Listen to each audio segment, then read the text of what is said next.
রাত ১০টা। মেহিনুর বেলকনিতে রাখা একটা সোফায় বসে আছে ঠান্ডার মধ্যে।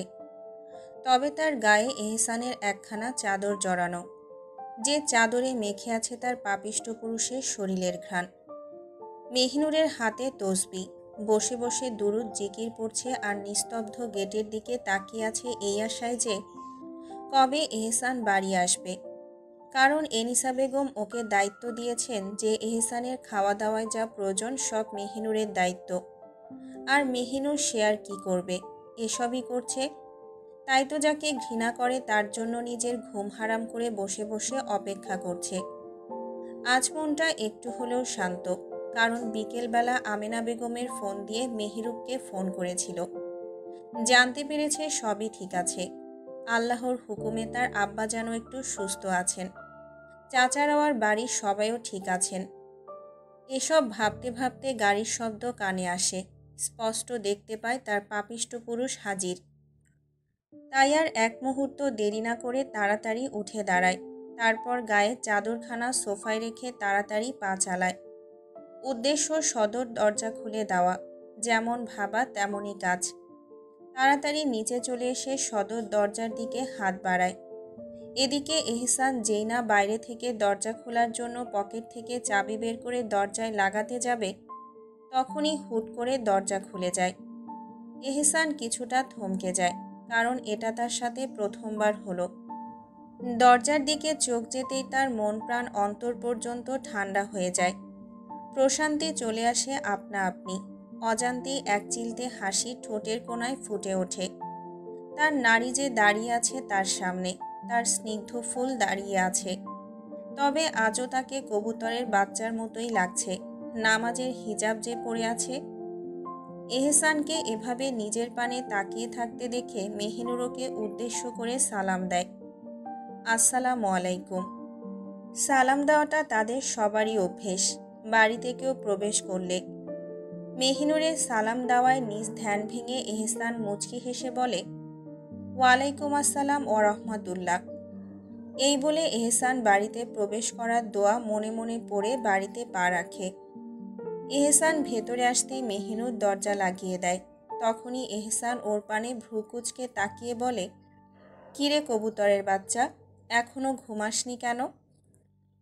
কবুতরের বাচ্চা এমন উক্তি শুনে মেহিনুরের কপাল কুঁচকে আসে। তবে এসব ছেড়ে বলে, আপনাকে খাইয়ে দাইয়ে উদ্ধার না করে কি করে ঘুমাই বলুন? জোর করে রেখেছেন তো এনে নিজের সেবা করাতে। এহসান মৃদু হেসে সোফার দিকে এগিয়ে যায় এবং নিজের হাতে থাকা ব্যাগগুলো সোফার উপর রেখে দেয়। অতপর মেহিনুরের দিকে এগিয়ে এসে কোনো কিছু না বলেই হুট করে মেহিনুরকে নিজের কোলে তুলে নেয়।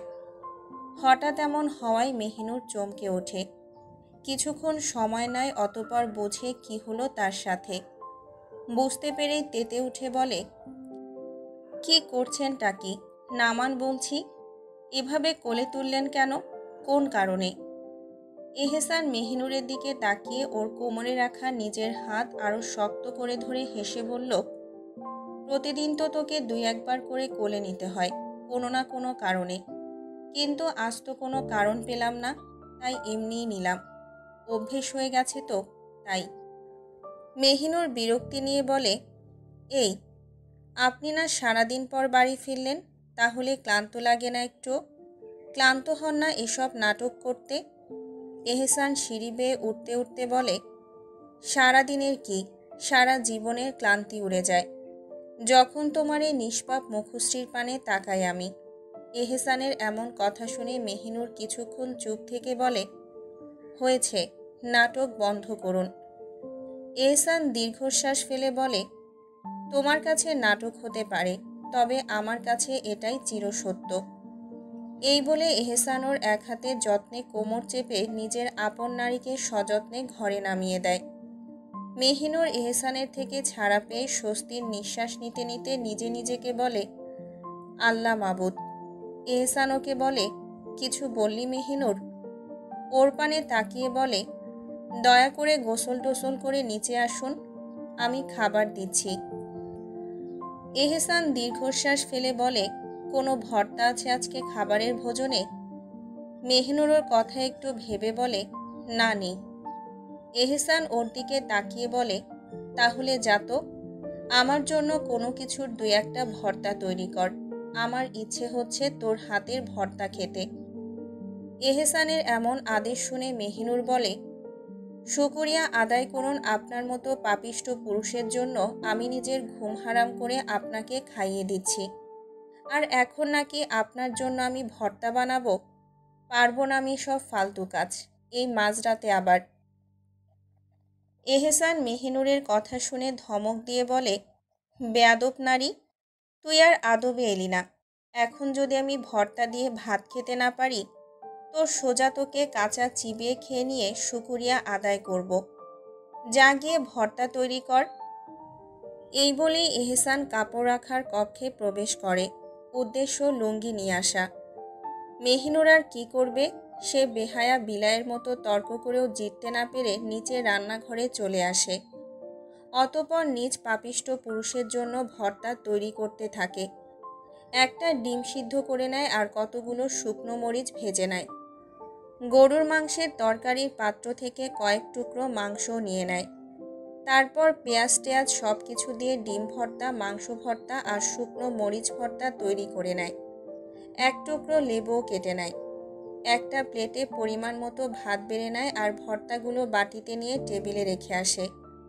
টেবিলের উপর যখন পানির জগ থেকে গ্লাসে পানি রাখছিল, তখনই মেহনুর লক্ষ্য করে এহসান সিঁড়ি বেয়ে নেমে আসছে, ফোন ঘাঁটতে ঘাঁটতে। যার এলোমেলো ভেজা চুল আর পরনে কালো একটা টি শার্ট আর সাদা লুঙ্গি। সাথে সাথে নিজের চোখ নামিয়ে নেয় মেহনুর, নয়তো এই চোখ বারবারই এই পাপিষ্ঠ পুরুষের দিকে যাবে। কি এক নির্লজ্জ চোখ তার, ছি ছি।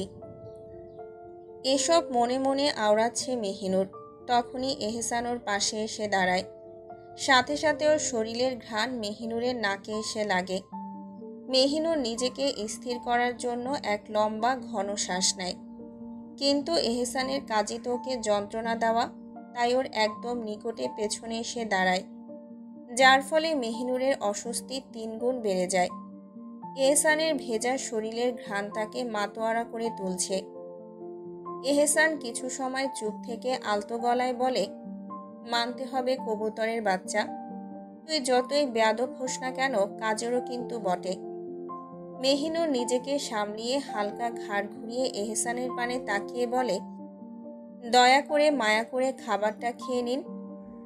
এহসান মেহিনুরের কথায় দীর্ঘশ্বাস ফেলে চেয়ার টেনে বসতে বসতে বলে, এবার মহারানী, আপনি আমায় দয়া করে একটু মায়ার সহিত খাবারগুলো আমার মুখে তুলে দিন।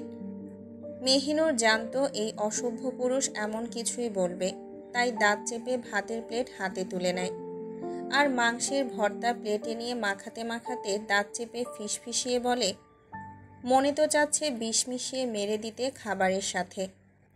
এহসান ওর এমন কথা শুনে মৃদু হেসে বলে, মেরে তো ফেলেছিস নিজের মায়ায় জড়িয়ে অনেক আগেই, এখন আর নতুন করে কি মারবি? মেহিনুর দাঁতে দাঁত চেপে এহসানের মুখে খাবার তুলে দিতে দিতে বলে, হ্যাঁ, আমি তো আপনায় বলেছিলাম, বাবা আসুন, এসে আমার মায়ায় পড়ে মরে যান, যত সব নাটক। এহসান খাবার চিবোতে চিবোতে বলে, ইয়া রাব্বে করিম, আমি চেয়েছিলাম একজন মুত্তাকি বেগম, আর আপনি আমার কপালে জুটালেন এক আস্ত বেয়াদব। মেহিনুর রাগী গলায় বলে, আমার রব কি আপনাকে বলেছেন, যাও গিয়ে ওকে বিয়ে করো? আপনি নিজেই তো কীর্তি করে আমায় নিজের কপালে জুটিয়েছেন। এহসান নিজের মুখে খাবার নিতে নিতে বলে, আমার রব চেয়েছেন বলেই আমি এহসান তোকে নিজের করে পেয়েছি। তারপর ফের মেহিনুরের দিকে ভালো করে তাকিয়ে বলে, এই তোকে না বলেছিলাম খয়েরি রঙের কিছু না পরতে, তাহলে আজও কেন পরেছিস? মেহিনুর হতবাক হয়ে নিজের দিকে তাকায়, তারপর দাঁত চেপে বলে, আমার ইচ্ছে হয়েছে পড়েছি, তাতে আপনার কি? এহসান মুচকি হেসে বলে, পরে কিন্তু আমি বেসামাল হয়ে তোর মাঝে ডুব দিলে আবার আমাকে দোষ দিস না বেকুব নারী। মেহিনুর এহসানের মুখে খাবার তুলে দিতে দিতে বলে, পাপিষ্ট পুরুষের তো পাপিষ্ট জবানি হবে। এহসান ফোনের দিকে তাকিয়ে বলে, আমি পাপিষ্ট হলে কি হবে, তুই তো আছিস সেই পাপিষ্ট পুরুষের এক পবিত্র অস্তিত্ব। মেহিনুর দীর্ঘশ্বাস ফেলে বলে, নাটকের কথা বন্ধ করুন আর পানিটা খেয়ে নিন। এই বলে মেহিনুর প্লেটটা নিয়ে রান্নাঘরে চলে যায়। এহসান পানি খেয়ে টেবিলে রাখা বাটিগুলো হাতে তুলে নিয়ে রান্নাঘরে চলে যায় এবং বেসিনে এগুলো রেখে মেহিনুরকে বলে, রান্নাটা ভালো হয়েছে, তাই এর জন্য একটু সাহায্য করলাম। আবার ভাবিস না বইয়ের চামচা হয়ে গেছি। মেহিনুর বাটিগুলো ধুতে ধুতে বলে, আপনাকে সব বলার না আছে আমার আগ্রহ আর না আছে রুচি। এহসান ওর দিকে এগিয়ে এসে ওর নামাজের হিজাবে নিজের মুখ মুছে নিতে থাকে। মেহিনুর এটা দেখে বড় গলায় বলে, কি করছেন? এটা দিয়ে আমি নামাজ পড়ি। এহসান মুখ মোছা শেষ করে কোনো উত্তর না দিয়ে যেতে যেতে বলে, আমার মুখ নাপাক নয়, তাই মুছলে কোনো সমস্যা হবে না। মেহিনুর দীর্ঘশ্বাস ফেলে সব কিছু এক মনে গোছাতে থাকে। এহসান টেবিলের উপরে রাখা সুপারির থালা থেকে এক টুকরো সুপারি মুখে দিয়ে নিজের ঘরের দিকে পা বাড়ায়। মেহিনুর কাজ শেষ করে সোফায় রাখা এহসানের ব্যাগ হাতে তুলে নিয়ে ঘরে চলে আসে। এসে দেখে এহসান সামনের কক্ষের সোফায় শুয়ে বই পড়ছে। লুঙ্গি পরা, তাই এহসানের পায়ের দিকে টাকনুর উপরের কিছুটা অংশ দেখা যাচ্ছে। মেহিনুরের চোখ আটকে যায় এহসানের ফর্সা লোমযুক্ত পায়ে, তবে সাথে সাথে নিজের চোখ নামিয়ে নেয় আর পরে লজ্জায় নিজে নিজেকেই গালি দিতে থাকে। হাতের ব্যাগগুলো অন্য সোফায় রেখে বাথরুমে চলে যায়। হাত মুখ ধুয়ে অজু করে বেরিয়ে আসে। এহসান মেহিনুরের অজু পড়ারই অপেক্ষায় বসেছিল। নিজে অজু করে। অজু করে এসে মেহিনুরের মনে আসে এহসানের চাদর তো সে বেলকনিতে রেখে এসেছে, তাই বেলকনিতে যায় উদ্দেশ্য চাদরখানা চুপিসারে জায়গা মতো রেখে দেওয়া। তাড়াতাড়ি বেলকনিতে গিয়ে চাদরখানা গুছিয়ে নিয়ে যেই না পেছনে ঘুরবে তখনই ওর নাকে এসে শরীরের ঘ্রাণ থেকে এহসানের। মুহূর্তেই কেঁপে ওঠে, সাথে সাথেই বুঝে যায় এহসান তার পাশেই। তাই তাড়াতাড়ি চাদরখানা আবারও সোফায় রেখে দেয়।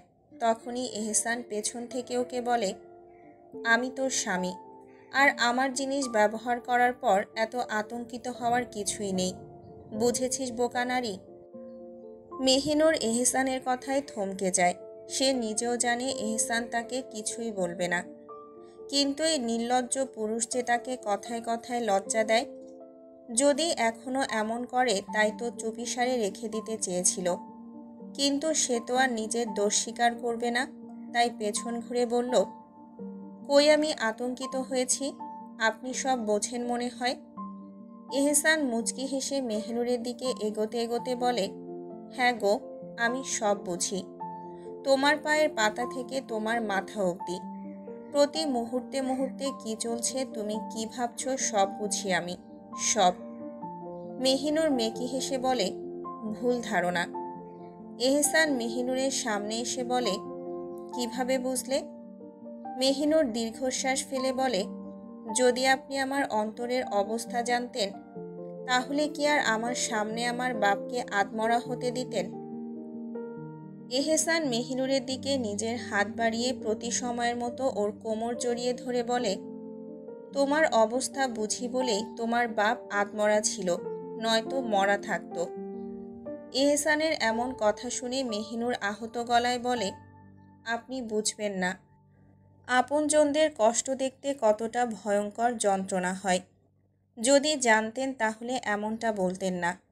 এহসান আহত সুরে তাচ্ছিল্যের হাসি দিয়ে বলে, হ্যাঁ, নিজের ভাইয়ের রক্ত দিয়ে গোসল করা আমি এহসান, নিজের বড় বোনের নিজ চোখে ইজ্জত হরণ হতে দেখা আমি এহসান, নিজের ভাইয়ের বউয়ের ইজ্জত হরণ হতে দেখা এহসান, নিজের ভাতিজার ছোট্ট কলিজা ছিঁড়ে নিতে দেখা আমি এহসান, নিজের বাপকে আপন ছেলের রক্ত দিয়ে গোসল করা আমি এহসান, আরও কত বিরল কত নির্মম হত্যা নিজ চোখে দেখা আমি এহসান।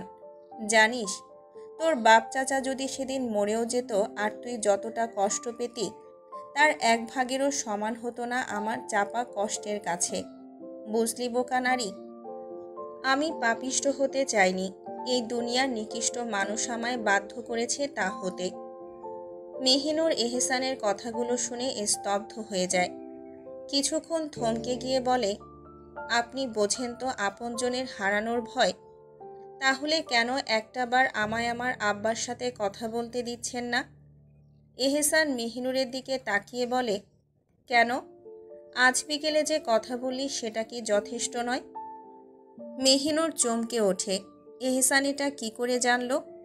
মেহিনুরকে চমকে যেতে দেখে এহসান মৃদু হেসে বলে, তুই কি ভাবলি আমি কিছুই জানি না? মনে রাখিস, তুই এই বাড়িতে কি করছিস, কি বলছিস, কিভাবে হাঁটছিস, কি খাচ্ছিস, তা প্রতি মুহূর্তে মুহূর্তে আমার জানা হয়ে থাকে। এহসান ফের বলে, বাপকে দেখবি? মেহিনুর যেন চাঁদ হাতে পাওয়ার মতন চমকে ওঠে। তার চোখ উচ্ছ্বাসে চকচক করে ওঠে। আগ্রহ নিয়ে বলে, হ্যাঁ হ্যাঁ, দেবেন একটাবার দেখতে? এহসান মুচকি হেসে মেহিনুরের কপালে নিজের কপাল ঠেকিয়ে বলে, হুম, একটাবার নয়, একদিনের জন্য দেখতে দেব। তবে আমার কয়েকটা শর্ত মেনে নিতে হবে বেগম তোমায়। মেহিনুর চোখ বন্ধ করেছিল, ফের হুট করে চোখ খুলে বলল, বলুন, আমি সব শর্তে রাজি। সত্যিই তো? হুম। এহসান মৃদু হেসে বলে, তাহলে শোন, এখন থেকে তুই আমার একজন মুত্তাকি স্ত্রী হওয়ার চেষ্টা করবি। একদম একজন মুত্তাকি স্ত্রী আর একজন মুত্তাকি মা। পারবি তো? মেহিনুর থমকে যায়। এহসানের এমন শর্তে সে তো তা কখনোই করতে পারবে না। এই পুরুষের স্ত্রী হওয়াটা কি আদৌ সে পারবে? আদৌ কি পারবে মেনে নিতে? তার মন তো মানবে না। কিন্তু তার যে তার বাবাকেও দেখাই লাগবে। প্রাণটা বেরিয়ে যাচ্ছে। কোনো কিছু না ভেবে বোকা মেহিনুর বলে দেয়, হ্যাঁ, আমি রাজি। এহসান নিজের হাত ওর দিকে এগিয়ে দিয়ে বলে, কথা দে। মেহিনুর কিছু মুহূর্ত ভেবে কাঁপা কাঁপা হাত এহসানের হাতে রাখে আলতো করে, আর বলে, কথা দিলাম। সারা শরীর কাঁপছে, মেহিনুরের গলা শুকিয়ে যাচ্ছে। কিন্তু সে তো কথা দিয়ে দিয়েছে। এহসান মুচকি হেসে মেহিনুরকে জাপটে আগলে নেয় আপন বুকে। এরপর তৃপ্তির হাসি দিয়ে বলে, তাহলে কাজ শুরু করে দাও। মেহিনুর থমকে যায়। কিসের কথা বলছে এই পুরুষ? কি করবে সে? এহসান মেহিনুরের মাথা নিজের বুকের থেকে আলতো করে সরিয়ে ওর দুই কাঁধে হাত রেখে বলে, তুমি যখন কথা দিলে তো তা পূর্ণ করো। আর তোমার প্রথম কাজ হচ্ছে আমায় তেলাওয়াত শোনানো। এখন থেকে যখন তুমি তেলাওয়াত করবে তখন আমিও শুনব। যদি সেই সময় আমি তোমার পাশে থাকি। আর তাহাজ্জুদের সময় আর ফজরের সময় তো আমার শোনাতেই হবে। মেহিনুর স্বস্তির নিঃশ্বাস ফেলে। সে তো ভেবেছিল এহসান না আবার নিজের অধিকার চেয়ে বসে। কিন্তু এমন কিছুই হয় না। তখনই এহসান ওকে বলে, এইটার আস্থা রেখো যে আমি তোমার অনুমতি ছাড়া তোমার উপর নিজের কর্তৃত্ব ফলাবো না। তবে? মেহিনুর ঢোক গিলে বলে, তবে? তবে কি? এহসান নিজের মুখ মেহিনুরের কানের কাছে নিয়ে আসে, যার ফলে এহসানের গরম উষ্ণ নিঃশ্বাস মেহিনুরের গালে আছড়ে পড়ে। মেহিনুর কেঁপে ওঠে। তখনই এহসান ওর কানে ফিসফিসিয়ে বলে, তবে কিন্তু দিনে কয়েকবার কোলে নেওয়া, চুমু দেওয়া, এটা কিন্তু তুমি অনুমতি দিলেও করব আর না দিলেও করব। বুঝলে আমার বোকা নারী? মেহিনুর এহসানের এমন কথা শুনে ওর বুক বরাবর ধূপ করে এক ধাক্কা দিয়ে বলে, চুপ করুন বেহায়া পুরুষ, লজ্জা করে না? এহসান মুচকি হেসে মেহিনুরের হাত ধরে নিয়ে ওকে সোফায় বসায় এবং নিজেও বসে আর বলে, নাও, একটা সুন্দর নাশিদ শোনাও। কোরআন শুনেছি, তোমার গলা থেকে নাশিদ শুনিনি। মেহিনুর কিছু মুহূর্ত চুপ থাকে। তারপর গলা পরিষ্কার করে মনে মনে বিসমিল্লাহ পড়ে শুরু করে একটা সুন্দর নাশিদ। আমার হৃদয়ের আলোয় আমার আত্মা আলোকিত হয় যখন আমি মানবজাতির প্রতিপালকের প্রশংসা করলাম। আর আমার আত্মা প্রফুল্ল হয়ে উঠল এবং অশ্রুধারা বইছিল। হে আল্লাহ, আমার হৃদয়কে বিচার বুদ্ধির দিকে পরিচালিত করো। বড় তালুকদার বাড়ির বসার কক্ষটা আজ থমথমে। সবাই উপস্থিত, কিন্তু পরিবেশে যেন চাপা বারুদের গন্ধ। সকলেই ক্ষুব্ধ, আর সেই ক্ষোভের কেন্দ্রবিন্দু একমাত্র ব্যক্তি এহসান। গত এক সপ্তাহে একটার পর একটা ঘটনা ঘটিয়ে চলেছে সে। 4টে খুন, যদিও প্রতিটি কারণ সিদ্ধ, তবুও এভাবে খুন করে কি রাজনীতিতে টিকে থাকা যায়? নির্বাচন এসে গেছে, এখন সামান্য ভুলও ভয়ানক বিপদ ডেকে আনতে পারে। রাজনীতির খেলা তীক্ষ্ণ বুদ্ধিতে খেলতে হয়, কিন্তু এহসান যেন আগুনের সঙ্গে নাচছে। মনিরুল সাহেব কাল রাতে মজলিস থেকে ফিরে বিষয়টা শুনে চিন্তিত হয়েছিলেন, কিন্তু নিজেকে বোঝানোর চেষ্টা করেছিলেন এহসান তার ছেলে, সে কখনোই ভুল করবে না। কিন্তু আজ সকালে পত্রিকা খুলতেই যেন হৃৎপিণ্ড এক মুহূর্তের জন্য থমকে গেল। পুলিশ অফিসার হামিনের বিকৃত মরদেহ উদ্ধার। স্থানীয় লোকজন তার দেহ থানার সামনে পেয়েছে, যেখানে হাত পা নৃশংসভাবে টুকরো টুকরো করা হয়েছে। তিনি আর কিছু বললেন না, চোখ তুলে সরাসরি তাকালেন এহসানের দিকে। পত্রিকা টেবিলে ছুঁড়ে দিয়ে কঠিন স্বরে বললেন, এটা কি এহসান? তুমি কেন করেছ? এখন যদি কেউ টের পেয়ে যায়? এহসান ঠোঁটের কোণে মৃদু হাসি ফুটিয়ে বলল, আব্বা, এই পুলিশটা কি ছিল জানেন? কোনো অসহায় মানুষের কেস নিত না। ঘুষ খেত অপরাধীদের পেছনে না ছুটে উল্টো তাদের রক্ষা করত। আমি শুধু ন্যায্য বিচার করেছি। মনিরুল সাহেব ভ্রুকুচকে পত্রিকার বাকি অংশ পড়তে লাগলেন। অফিসার হামিন মাদক ব্যবসার সঙ্গে জড়িত ছিলেন। ধারণা করা হচ্ছে তারই কোনো সহযোগী প্রতিশোধ নিতেই এই হত্যাকাণ্ড ঘটিয়েছে। তিনি দীর্ঘশ্বাস ফেললেন। এহসান শান্ত গলায় বলে ওঠে, আব্বা, এসব বাদ দিন। আজ বিকেলে একটা বড় জনসভার আয়োজন করা হয়েছে, আপনাকে সেখানে থাকতে হবে। ভাইজান, আপনিও। মেহিনুর তাড়াতাড়ি ঘর গুছিয়ে নিচ্ছে। তাড়াতাড়ি ঘরের কাজ শেষ করে রান্নাঘরে যেতে হবে, না হলে পরে এসে এটা ওটা বলে এহসান ঝামেলা করবে। সে জানে এহসান ইচ্ছে করেই তাকে বিরক্ত করার অজুহাত খোঁজে। সব গুছিয়ে নিয়ে কাপড় রাখার কক্ষে প্রবেশ করে মেহিনুর। সেখানে ঢুকেই বিরক্তিতে চোখ মুখ শক্ত করে ফেলল, কেননা এহসান বাচ্চাদের মতো সব এলোমেলো করে রেখেছে। শার্ট, পাঞ্জাবি, রুমাল সব এদিক ওদিক ছড়িয়ে ছিটিয়ে আছে। মেহিনুর দীর্ঘশ্বাস ফেলে সেগুলো একে একে গুছিয়ে রাখতে লাগলো, আর মনে মনে কয়েকটা গালিও দিল এহসানকে। ঠিক তখনই বাইরে থেকে পায়ের আওয়াজ শোনা গেল। এহসান! সেই মুহূর্তেই বুঝে গেল এহসান চলে এসেছে, তাই দ্রুত সব কাজ শেষ করে ধীর পায়ে দরজা খুলে বেরিয়ে এলো, উদ্দেশ্য কোনো দিকে না তাকিয়ে পারলে দৌড় দিয়ে ঘর থেকে বেরিয়ে যাওয়া। বেরিয়েই সামনাসামনি এহসানের চোখে চোখ পড়ে যায় মেহিনুরের। এহসান ওর দিকে তাকিয়ে ভ্রু উঁচিয়ে বলে, কিরে কবুতরের বাচ্চা, দরজা বন্ধ করে কি করছিলি ওই ঘরে? মেহিনুর কটমট করে তাকায় ওর পানে। এই পুরুষটা এমন আজব নাম ধরে কেন ডাকে সব সময়? কঠিন গলায় বলে, আপনি এসে যে এটা ওটা ছড়িয়ে রেখে যান, সেগুলোই গুছিয়ে নিজেকে উদ্ধার করছিলাম। এহসান মুচকি হেসে এক পা এগিয়ে এলো। ও, তাহলে সুন্দর করে বলা যায় না, বেয়াদবি কেন করিস? মেহিনুর জানে এহসান আর এক পা এগোলে সে লজ্জায় মাটির সঙ্গে মিশে যাবে, তাই দ্রুত পাশ কাটিয়ে চলে যেতে চায়। নয়তো এখনই এসে কোমর জড়িয়ে নিজের কাছে টেনে নিয়ে একগাদা নির্লজ্জ কথা বলবে, তাই চুপিসারে কেটে পড়াটাই উত্তম। তাই কোনো কথা না বলে চুপচাপ এহসানের পাশ কাটিয়ে চলে যেতে নিতে লাগলো। কিন্তু এহসান কি তাকে এত সহজে যেতে দেবে? সে আলতো হাতে মেহিনুরের বাহু টেনে ধরে সামনে এনে দাঁড় করায়। তারপর নিঃশব্দে ওর কোমরে হাত রেখে ওকে শক্ত করে টেনে নিল নিজের বুকের কাছে, আর মেহিনুরের চোখের দিকে তাকিয়ে বলল, কাল রাতের কথা মনে আছে তো? মেহিনুর এতক্ষণ লজ্জায় চোখ নামিয়ে রেখেছিল, কিন্তু এহসানের কথায় তার শরীর মুহূর্তেই জমে গেল। এহসান তার নিজের নারীর মুখশ্রীর পানে এক পলক তাকালো। চোখ নামানো, গালে হালকা লাল আভা, ঠোঁট কাঁপছে। এই স্নিগ্ধ সৌন্দর্য তাকে মুগ্ধ করে বরাবরই। এহসান আলতো করে নিজের মুখ মেহিনুরের দিকে এগিয়ে নিয়ে নিজের অধর ছুঁয়ে দেয় বারবার কয়েকবার মেহিনুরের কপালে। মেহিনুর চোখ বুজে নেয় লজ্জায়। কেন জানি না মেহিনুরের এই পাপিষ্ঠ পুরুষের স্পর্শে এক অদ্ভুত শান্তি লাগছে।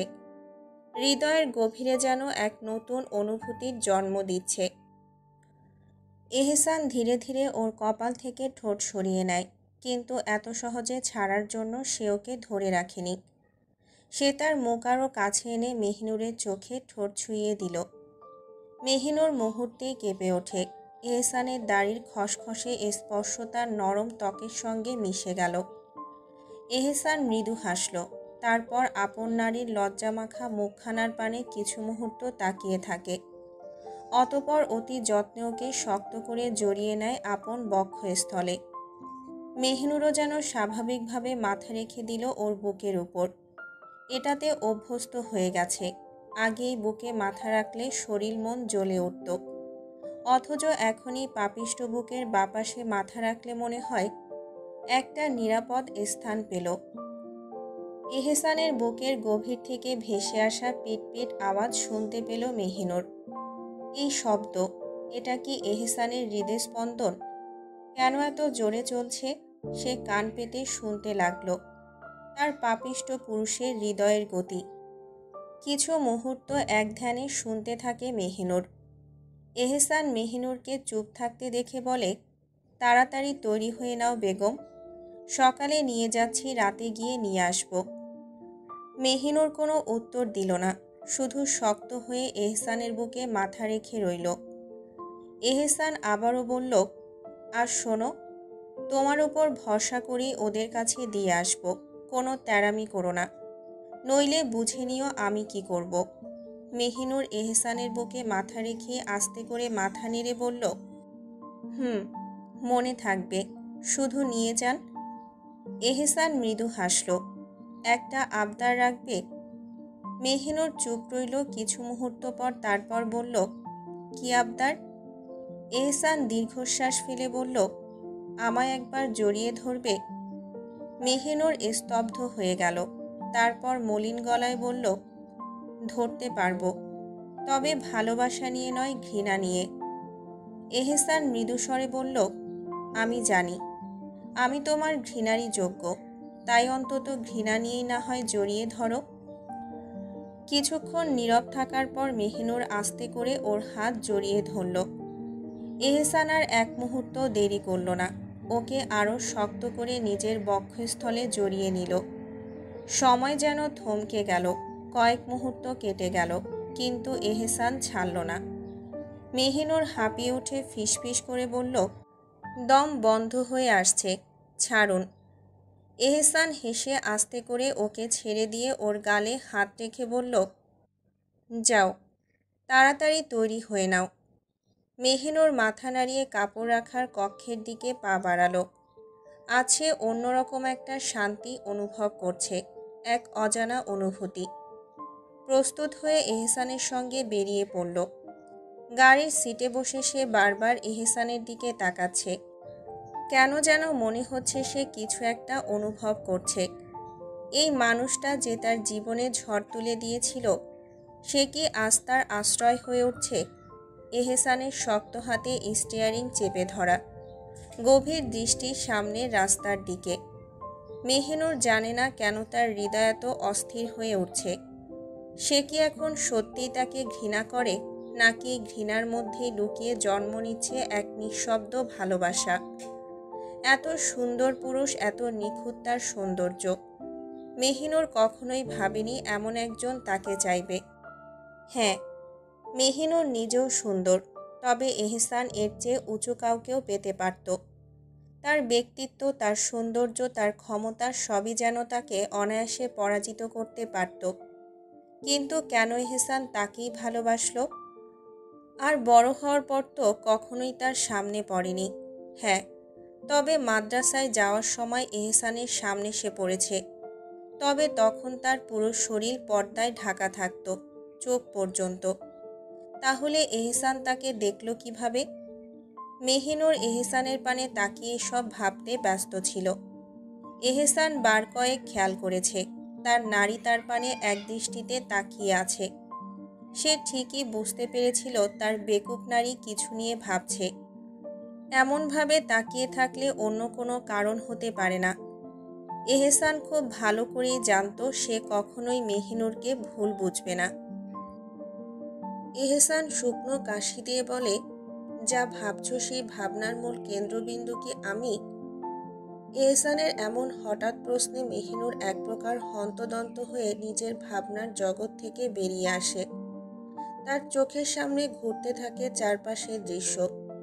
অবশেষে সে বলে, কই, না তো।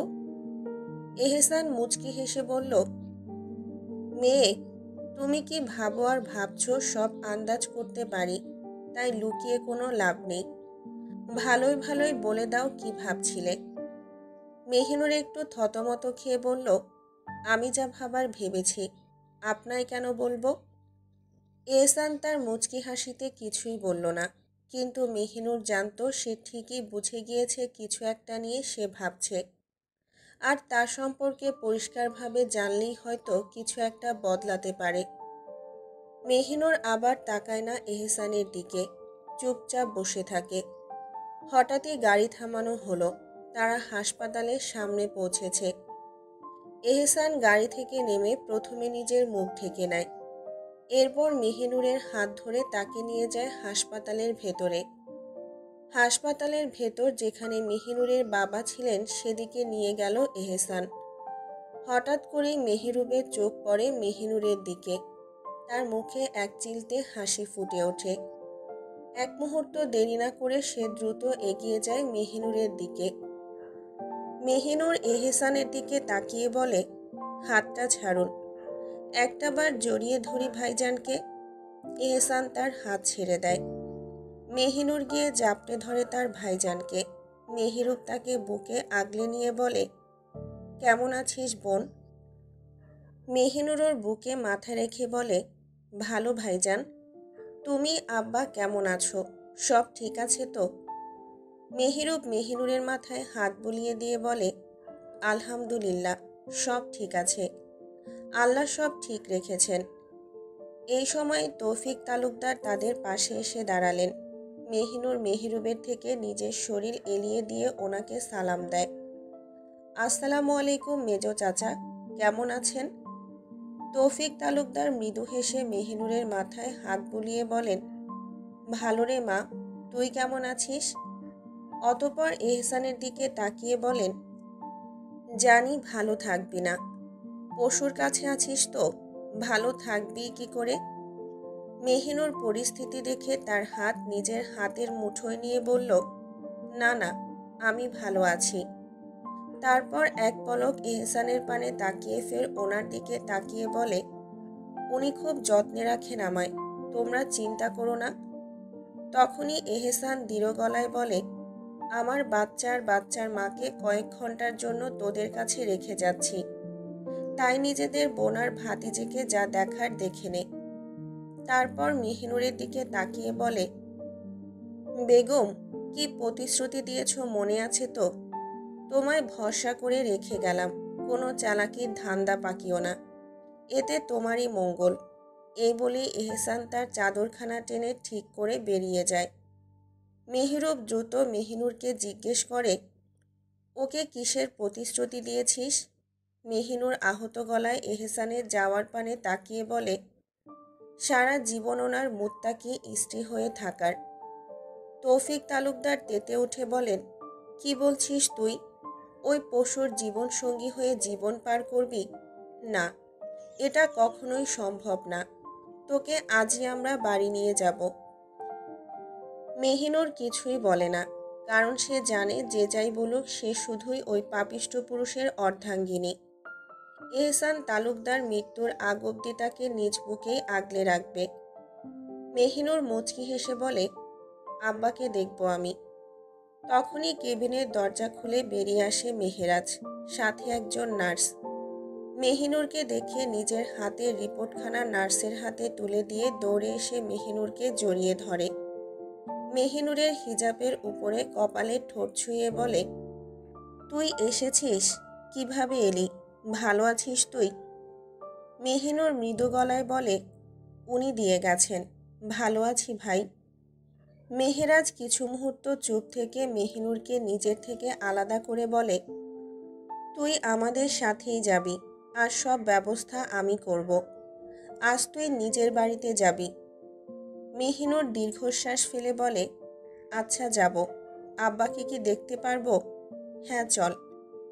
এই বলে মেহেরাজ মেহিনুর মেহিরুপ কেবিনে প্রবেশ করেন, যেখানে হাসপাতালে সাদা বিছানায় শুয়ে আছেন তাদের আব্বাজান। মেহিনুর দৌড়ে গিয়ে বিছানার পাশে রাখা বসার চেয়ারে বসে, নিজের বাবার হাত আঁকড়ে ধরে, অজস্রবার ঠোঁট ছুঁয়ে দেয়। মাঝারুল সাহেব কিছুই বলতে পারছেন না, শুধু নিজের মেয়ের পাগলামি দেখছেন। মেহিনুর চোখের পানি ছেড়ে দিয়ে নিজের বাবার পানে তাকিয়ে থাকে। মেহিনুর ধীরে ধীরে তার চোখের পানি মুছে নিজের আব্বার কপালে ঠোঁট ছুঁয়ে বলে, আব্বা ঠিক আছেন তো? আপনি দেখুন, আপনার আম্মাজান হাজির হয়ে গেছেন আপনার দরবারে। মাঝারুল সাহেব কিছুই বলেন না, তার চোখে পানি এসে যায়, গলার মধ্যে কথা আটকে যায়। মেহিনুর বাবার কপালে চুমু দিয়ে ধীরে ধীরে তার নিকাব খুলে নেয়, তারপর নিজের ঠোঁট ছুঁয়ে দেয় বাবার কপালে বার কয়েকবার। মাঝারুল সাহেব চোখ বুজে নেন, যেন তার মেয়ের স্পর্শে নিজেকে আবার জীবিত মনে করেন। মেহিনুর নিজের বাবার থেকে মুখ সরিয়ে দৃঢ় গলায় বলে, আব্বা কোনো চিন্তা করবেন না, আল্লাহ আপনাকে সুস্থতা অতি শিগগিরই দান করবেন। আপনি জানেন তো, যে ব্যক্তি আল্লাহর উপর ভরসা করে আল্লাহ তার জন্য যথেষ্ট। এই কথা বলেই মেহিনুর যেন কিছুটা শান্তি পেল। কিন্তু তৌফিক তালুকদার তখনই হন্তদন্ত হয়ে সে কেবিনে প্রবেশ করেন। মেহেরাজ, তুই মেহিনুরকে নিয়ে বেরিয়ে পড়। আশেপাশে এহসানের কোনো লোক নেই, আর মেহেরুবার আমি ভাইজানকে নিয়ে আসছি হাসপাতাল থেকে। মেহিনুর একটু চমকে গিয়ে বলল, না না চাচা, এটা সম্ভব নয়, উনি নিয়ে যাবেন আমায়। তখন মেহেরাজ তীব্র কণ্ঠে ধমক দিয়ে বলে, তোর কাছে কে বড়, ও নাকি আমরা? তোকে আজই বাড়িতে যেতে হবে। তুই আমাদের প্রাণ হস, তুই না থাকলে নিজেদের মরা মরা লাগে। মেহেরাজ এবং মেহরুব মেহিনুরকে বাড়িতে নিয়ে আসে। মেহিনুরের প্রথমে অমত ছিল, পরে নিজের পরিবারকে দেখার লোভ সামলাতে না পেরে চলে এসেছে।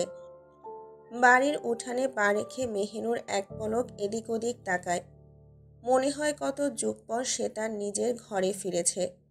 এক অদ্ভুত শান্তি অনুভূত হচ্ছে। ধীর পায়ে সে বাড়ির সদর দরজার দিকে এগিয়ে যায়। দরজার সামনে দাঁড়িয়ে ভেতরে সোফায় বসা কক্ষে তার দাদাজানকে দেখে, তিনি চোখ বুজে বসে আছেন। মেহিনুর ধীর গলায় উচ্চারণ করে, দাদাজান। নিজের ফুলের ডাক কানে আসতেই মুস্তফা সাহেব চোখ খুলে ফেলেন। তার চোখ মনে হয় বিশ্বাসই করতে পারছে না, এটা কি সত্যি নাকি তার স্বপ্ন। যখন তার চোখ পড়ল সদর দরজায়, তিনি থমকে যান। কিছু মুহূর্ত তাকিয়ে থাকেন, তার চোখে ভাসে শুধুই মেহিনুর। মেহিনুর এক প্রকার দৌড়ে এসে মুস্তফা সাহেবের কাছে পৌঁছায়। মেহিনুরকে কাছে পেয়ে মুস্তফা সাহেব বুঝতে পারেন এটা সত্যি। তিনি তাড়াতাড়ি সোফা থেকে উঠে দাঁড়িয়ে চিৎকার করে বলেন, বেগম সাহেব কোথায় আছো? তাড়াতাড়ি আসো, আমাদের ফুল এসেছে, আমাদের কাছে আমাদের ফুল ফিরে এসেছে। মেহিনুর নিজের নিকাব খুলে জাপটে জড়িয়ে ধরে মুস্তফা সাহেবকে। মুস্তফা সাহেব ফুপিয়ে কেঁদে ওঠেন, তার চোখের কোণে কান্না এসে যায়। তবুও নিজেকে সামলে বলেন, কাঁদিস না ফুল, কাঁদে না, ফুলেরা সব সময় হাসে, ফুলেদের কাঁদতে হয় না। মেহিনুর ফুপিয়ে কেঁদে ওঠে, দাদাজান, তোমার ফুল ঝরে গেছে, তোমার ফুল ধ্বংস হয়ে গেছে কলঙ্কে, এক ভয়ঙ্কর কলঙ্কে কলঙ্কিত হয়ে গেছে। এনিফা বেগম হাউমাউ করে সিঁড়ি বেয়ে নেমে আসেন। তিনি বলতে থাকেন, আমার ফুল আইছে, আমার নাতনি আইছে, ফুল কোথায় তুই, কোথায়? মেহিনুর মুস্তফা সাহেবকে ছেড়ে দিয়ে এনিফা বেগমকে জড়িয়ে ধরে আবারও কেঁদে ওঠে, এসেছি দাদিজান, এসেছি আমি, তোমার ফুল এসেছে, তবে সে ঝরে গেছে, একদম ঝরে গেছে। মেহিনুরের চাচিরা এসেও তাকে জড়িয়ে ধরে। তার চাচাতো ভাই বোনেরা সবাই কাঁদছে, বিশেষত তার চাচাতো বোন নুরি। নুরি মেহিনুরকে একসময় খুব ভালোবাসতো, কিন্তু যেদিন থেকে মেহিনুর এহসানের সাথে হয়েছিল সেদিন থেকে সবাই যেন শান্তি হারিয়েছে। আজ তার ফিরে আসার সাথে সাথে মনে হচ্ছে কিছুটা শান্তিও ফিরে এসেছে। মেহিনুর নিজের কক্ষে পা রাখে, একে একে সব কিছুতে হাত বুলাতে থাকে। মনে হয় কত যুগ পর সে নিজের ঘরে ফিরল। তার ঘরটা এহসানের ঘরের মতো বড় প্রাসাদের মতো নয়, ছোট্ট একটা ঘর, যেখানে রাখা আছে একখানা বিছানা, একখানা ওয়ার্ড্রোব, একখানা ছোট্ট সোফা এবং ছোট্ট একটা বইয়ের সেলফ। ঘরের একমাত্র জানালা রয়েছে পশ্চিম দিকে। মেহিনুর ধীর পায়ে জানালার দিকে এগিয়ে যায়, আলতো হাতে জানালার পর্দা স্পর্শ করে। জানালার সামনে রাখা ছোট্ট টেবিলের দিকে তার চোখ চলে যায়, যেখানে বসে সে পড়াশোনা করত। টেবিলের উপর রাখা ছিল তার আম্মার একখানা হাফিজি কোরআন, যা সে হাফেজ হওয়ার পর তার হাতে তুলে দিয়েছিল তার আম্মা। এই টেবিলে বসে ফজরের নামাজ শেষে জানালার দিকে তাকিয়ে সূর্য উদয় দেখত আর কোরআন তেলাওয়াত করত। এই হাফিজি কোরআনের পাশেই রাখা ছিল আরও একটা নুরানি কোরআন, যা সে কারি হওয়ার পর তার দাদাজান দিয়েছিলেন। এসব ভাবতে ভাবতে মেহিনুর উদাস হয়ে ওঠে। তখনই মেহেরাজ ঘরে প্রবেশ করে আর তাড়াহুড়ো করে বলে, মেহিনুর, তোর পাসপোর্টটা বের কর তো তাড়াতাড়ি। মেহিনুর থমকে যায়। সে বুঝতে পারে না তার ভাইজান কেন এমন কথা বলছে। ঘাড় ঘুরিয়ে তাকিয়ে মেহেরাজের দিকে বলে, কেন ভাইজান? মেহেরাজ উত্তেজিত হয়ে বলে, আমি আজই তোকে নিয়ে ঢাকায় চলে যাব। ঢাকা থেকে টিকিট কেটে কয়েকদিনের জন্য জর্ডান যাব, যাতেই এহসান আর তোর ধারের কাছে না আসে। মেহিনুরের বুকটা ধক করে ওঠে। তার মানে সে আর এহসানকে দেখতে পাবে না, সত্যি এহসানের সাক্ষাৎ পাবে না। সে এক মুহূর্তের জন্য হতাশ হয়ে পড়ে। এবার সে আর এহসানকে কাছে পাবে না, তবে সে নিজের পরিবারের কাছেও থাকবে না। মাথা নাড়িয়ে বলে, আচ্ছা ভাইজান। তার আর কিছুই বলার নেই। এখন যদি সে বলে সে যাবে না তো তার পরিবারের লোক কষ্ট পাবে, আর তার কাছে এহসান আগে নয়, তার পরিবার আগে, তার বাপ দাদা ভাই আগে। তাই সে এক পায়ে রাজি মেহেরাজের কথায়। রাত 10টা।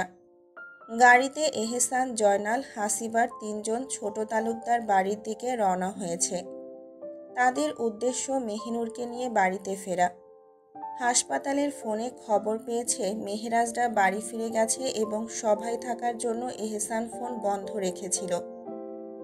ফোন খুলে যখন এহসান কাহিনীটি শুনতে পেল, তার বুকের মধ্যে একটা অজানা চাপ অনুভূত হলো। তার নারী আবারও বিশ্বাসঘাতকতা করেছে, এমনটি তার মনে হতে লাগলো।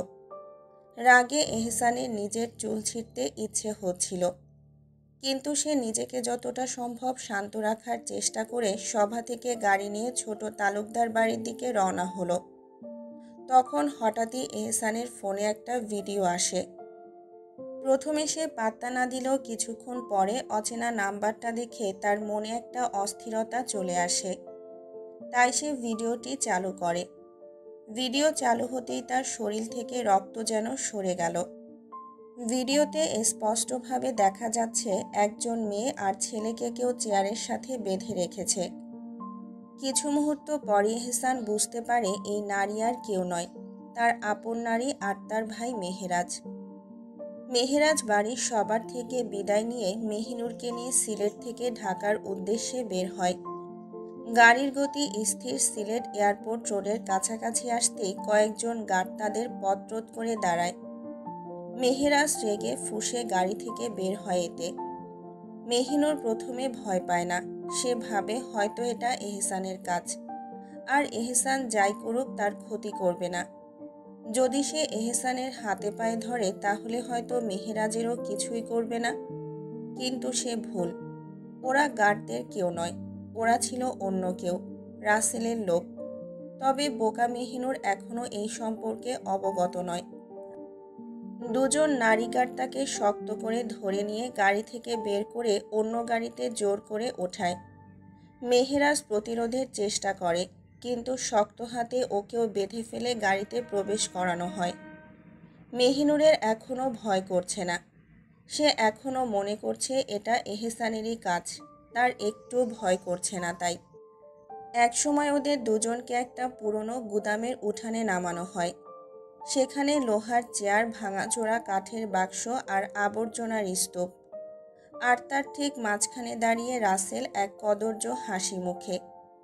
মেহিনুরের ধারণা তার সামনে স্পষ্ট ভুল প্রমাণিত হয়। মেহিনুরের ভয়ে কলিজা শুকিয়ে আসছে। এরা কারা? কেন এমনটা করছে? সে তো মনে করেছিল এটা এহসানের কাজ, কিন্তু এটা তো ভুল। রাসেলকে মেহেরাজরা চেনে, ওদের পুরো পরিবারকেই চেনে। মেহেরাজ রাগে গর্জে উঠে বলে, রাসেল, তোদের সঙ্গে আমাদের কোনো শত্রুতা নেই, আমাদেরকে ছেড়ে দে, আমরা চলে যাব। রাসেল বিশ্রীভাবে হেসে বলে, অবশ্যই তোদের ছাড়ব, তবে তার আগে আমার কিছু কাজ হাসিল করতে হবে। মেহেরাজ চেয়ার থেকে মুক্ত হওয়ার চেষ্টা করে। হাত পা বাঁধা, কিন্তু চোখে আগুন। কী কাজ হাসিল করতে চাস তুই? রাসেল একপাশে দাঁড়িয়ে থাকা এক লোকের দিকে তাকিয়ে ইশারা করল। সঙ্গে সঙ্গে লোকটি এগিয়ে এসে মেহেরাজের কাঁধে কিছু একটা পুশ করল। কয়েক মুহূর্তের মধ্যেই মেহেরাজের চোখে অন্ধকার নেমে এলো। সে জ্ঞান হারিয়ে ফেলল। মেহিনুর আতঙ্কে ছটফট করতে লাগল। তার বুক ফেটে কান্না আসছে, কিন্তু গলা দিয়ে কোনো স্বর বের হচ্ছে না। তার কাঁপতে কাঁপতে বলতে ইচ্ছে হচ্ছে, আমার ভাইজানকে কি করেছেন, দয়া করে এমনটা করবেন না। কিন্তু সে সব বলতে পারবে না। এরা সব পরপুরুষ। যদি এখানে এহসান থাকতো তো সে চিৎকার করত, কিন্তু এখানে এহসান নেই। এহসান থাকলে সে চিৎকার করত, প্রাণপণে গলা ফাটিয়ে প্রয়োজনে গালাগালিও করত, কান্না করত। আর সব সময়ের মতো এহসান ঠিকই তাকে বুকে জড়িয়ে ধরে বলতো, তুমি এভাবে কাঁদলে আমার অন্তরও কেঁদে ওঠে। কিন্তু বাস্তবতা নিষ্ঠুর। এখানে কেউ তাকে বাঁচাতে আসবে না। মেহিনুর ভয়ে জড়সড় হয়ে বসে আছে, কি হবে তাই ভেবে। কি করবে, কেন হচ্ছে, কেনই বা তার সাথে সবসময় এমন অনাকাঙ্ক্ষিত ঘটনা ঘটে? কেন এত নির্মম পরিস্থিতির শিকার সে হয়? ঠিক তখনই এক লোক হেসে বলে, এহসান তালুকদারের বউ কথা বলতে পারে না নাকি ভাই? মেহিনুরের বুকটা ধক করে ওঠে। আরেকজন যোগ দেয়, মেয়ে তো হাফেজা, পরপুরুষের সামনে গলা তোলে না। আরেকজন ঘৃণ্য হাসি দিয়ে বলে, তাই নাকি? তাহলে গলা নয়, মুখ দেখে নেই। কথাটা শুনে মেহিনুর আঁতকে ওঠে। তার শরীর কেঁপে ওঠে, হাত পা শক্ত হয়ে আসে। কিন্তু রাসেল ধমক দিয়ে বলে, যেমন আছে তেমনই রাখ। জামাই না এলে শুধু মুখ কেন, সারা শরীরও দেখা যাবে। মেহিনুরের চোখে পানি জমে আসে।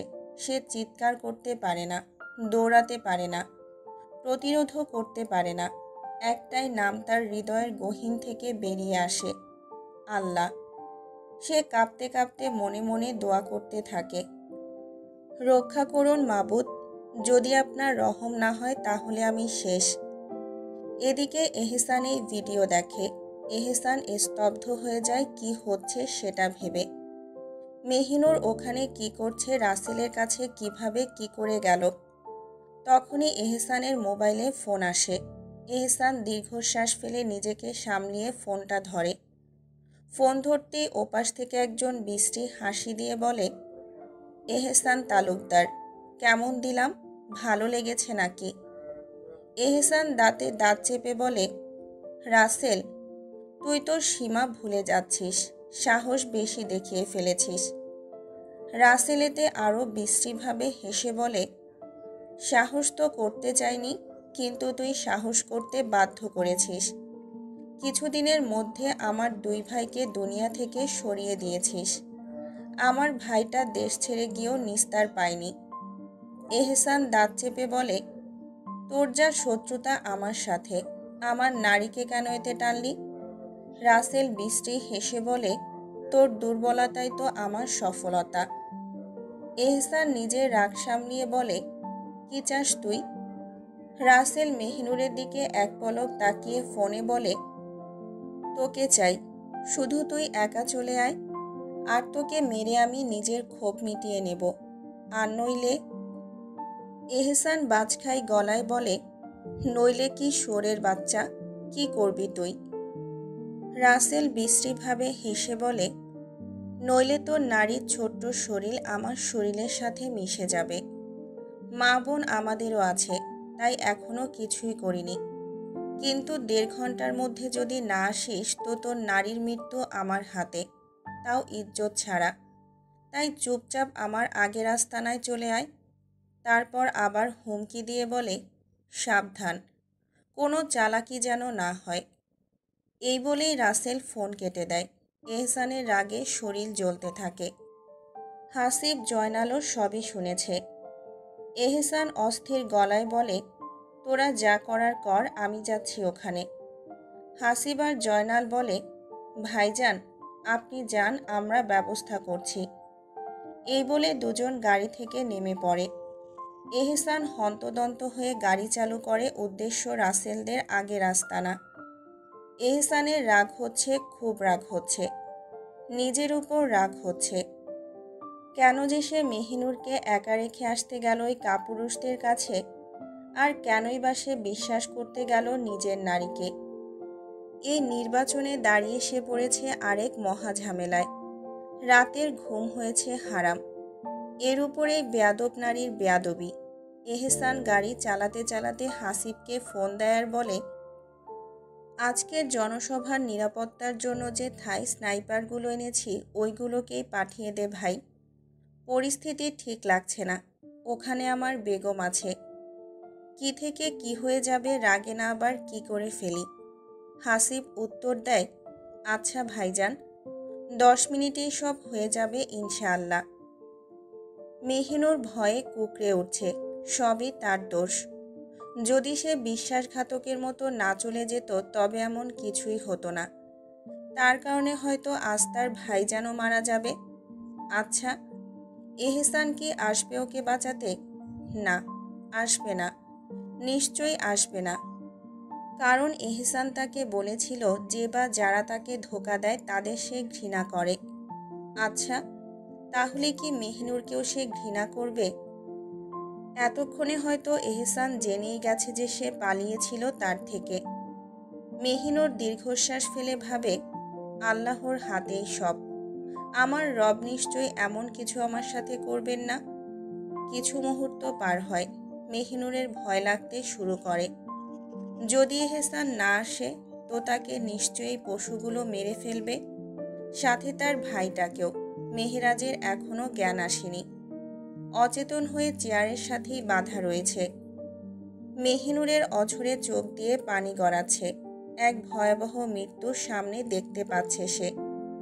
নিজের সব হারিয়ে মরে যাওয়ার দৃশ্য যেন তার চোখের সামনে স্পষ্ট ভাসছে। সব শেষ হয়ে যাচ্ছে, কলিজা ছিঁড়ে যাচ্ছে কষ্টে, কিন্তু কিছুই করতে পারছে না। এহসান যদি তার সাথে এমন কিছু করত তো সে চিৎকার করত, গালি দিত, প্রয়োজনে কামড়ও দিত, তবে এতটাও ভয় পেত না। এহসানের বুকে মাথা রেখে চিৎকার করে কাঁদত, কিন্তু এখন এটা কেবল স্বপ্নেই মানায়। এহসান আসবে না এখানে, আর তার এহসানের বুকেও মাথা রাখা হবে না। চিরতরে হারিয়ে যাবে তার অস্তিত্ব। এহসানের মুখটাও হয়তো আর দেখতে পারবে না সে। কেন জানি এই ভেবে কলিজাটা ফেটে যাচ্ছে, ভেতরটা শুকিয়ে আসছে। এই ভয়ঙ্কর মুহূর্তে এসেও তার আপনজনদের কথা মনে আসলো না। যাকে সে সবচেয়ে বেশি ঘৃণা করে, কেন জানি তার জন্যই ভেতরটা ফেটে যাচ্ছে। তার বুকে মাথা রাখার জন্য প্রাণটা বেরিয়ে যাচ্ছে। এহসান গাড়ি নিয়ে পৌঁছায় সেই জায়গায়। এহসান গাড়ি থেকে নামতেই দুটো লোক তাকে গেটের দিকে নিয়ে আসে। এহসানকে গেটের দিকে আসতে দেখে মেহিনুর অবিশ্বাস্য চোখে সেই দিকে তাকিয়ে রয়। মনে হয় হাতে চাঁদ পাওয়ার মতো কিছু দেখছে সে। মেহিনুরের বিশ্বাস করতে কষ্ট হচ্ছে যে তার মতো বিশ্বাসঘাতক নারীর জন্য এহসান নিজের জানের মায়া ছেড়ে দিয়েছে। রাসেল বিশ্রীভাবে হেসে এহসানের দিকে তাকিয়ে বলে, এসে গেছিস? আমি জানতাম তুই আসবি, কারণ তোর বউ তো তোর আত্মা। এহসান এক পলক তাকায় মেহিনুরের দিকে, চোখে অগ্নি অথচ মুখভঙ্গি স্থির। এরপর রাসেলের দিকে চোখ তুলে ঠান্ডা গলায় বলে, আমার নারীকে ছেড়ে দে রাসেল, আমার সাথে যা করার কর। রাসেল একটা পিস্তল হাতে নিয়ে এহসানের চারপাশে ধীরগতিতে হাঁটতে থাকে। হেসে বলে, তুই তোর নারীকে এতটা ভালোবাসিস যে নিজের প্রাণটা অবধি দিয়ে দিচ্ছিস? কি প্রেম রে! এহসানের কপালের রগ ফুলে ওঠে, রাগে চোখ দুটো দপদপ করছে, কিন্তু নিজেকে শান্ত রেখে বলে, তোর এসব জানার দরকার নেই। তুই যা করার আমাকে কর। আমার নারী আর ওর ভাইকে ছেড়ে দে, আমাকে মেরে দে। রাসেল তাচ্ছিল্যের হাসি দিয়ে বলল, এই দিনটার জন্য আমি কত টাকা উড়িয়েছি, কত পরিকল্পনা করেছি। আমার দুই ভাই মরেও গেল, কিন্তু তোকে কেউ মারতে পারল না। অথচ আজ তুই একটা তুচ্ছ মেয়ে ছেলের জন্য নিজেকে আমার হাতে তুলে দিলি। বুঝতেও পারিনি যে এমন দিনও আসবে। এহসান দাঁত চেপে বলল, যা বলার আমায় বল। আমার নারীর নামে একটা বাজে কথা বললে জিভ ছিঁড়ে ফেলব। রাসেল আবারও কদর্য হাসিতে ফেটে পড়ে বলে, ও আচ্ছা, এখন এত সাহস দেখাচ্ছিস? তোকে সামনে বসিয়ে না হয় তোর নারীকেই শেষ করে দিই, তাও বিশ্রীভাবে। এহসানের শরীর জুড়ে বিদ্যুৎ খেলে গেল, মাটির নিচ থেকে যেন আগুন বেরিয়ে আসছে। কিন্তু নিজেকে সামলে নেয়, কারণ তার বেয়াদব নারী, তার প্রাণ এখনো ওদের হাতে বন্দি। যদি কিছু করে ফেলে, তাই নিজেকে সামলিয়ে নেয়। রাসেল আবার বলে, শেষ ইচ্ছে আছে তোর? থাকলে বলে ফেল, কারণ তোকে ভয়ঙ্করভাবে মারব। এহসান রাসেলের কথায় মেহিনুরের দিকে তাকায়, চোখে গভীর এক মায়া, যেন সে পৃথিবীর সব কিছু ভুলে গেছে। মেহিনুরের বুকটা ধক করে ওঠে। মৃত্যুর দ্বারপ্রান্তে দাঁড়িয়েও কিভাবে এই পুরুষ এত ভালোবাসার দৃষ্টি দিতে পারে? অথচ সে তো ওকে দেখতেও পারছে না, পারবেই বা কি করে? তার সারা শরীর যে ঢাকা। এহসান মেহিনুরের দিকে তাকিয়ে গভীর গলায় বলে, আমার নারীকে কিছু মুহূর্ত জড়িয়ে ধরতে চাই। মেহিনুর আরও অবাক হয়ে যায়। মৃত্যুর আগে এ কেমন শেষ ইচ্ছে!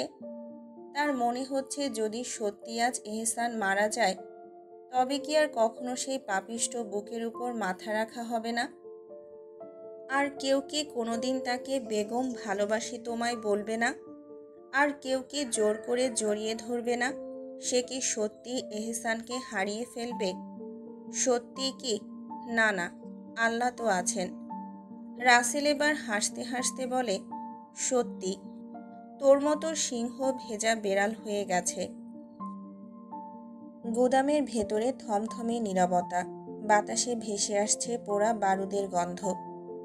মেঝেতে ছড়িয়ে থাকা লাশের মাঝে দাঁড়িয়ে আছে একদল পুরুষ, নিঃশব্দ, তবে তাদের চোখে আগুন জ্বলছে। যারা কিনা এহসানেরই লোক। এহসান দাঁড়িয়ে আছে, রাগে ওর হাত পা এক প্রকার কামড়াচ্ছে, পায়ের তালু অবধি জ্বলছে রাগে। কপালের রগ মনে হচ্ছে ছিঁড়ে যাবে, এতটা রাগ হচ্ছে তার। রাসেলই একমাত্র জীবিত, তবে সে এখনো বোকার মতো চারপাশে তাকিয়ে আছে। তার চোখে ভয়, শরীর কাঁপছে। তার সব লোক মরে গেছে, একটাও বেঁচে নেই। এহসান চুপচাপ দাঁড়িয়ে রাসেলের দিকে তাকিয়ে আছে, আর ওকে কিভাবে মারবে তাই ভাবছে। তারপর এক ইশারায় হাসিব জয়নালকে নির্দেশ দিল রাসেলকে চেয়ারে বেঁধে ফেলতে। রাসেল ছটফট করতে লাগলো, চিৎকার করে কাঁপা কাঁপা গলায় বলে উঠল, এহসান, দয়া কর, আমাকে সহজে মেরে ফেল। আমি ভয়ঙ্করভাবে মরতে চাই না, দয়া কর এহসান।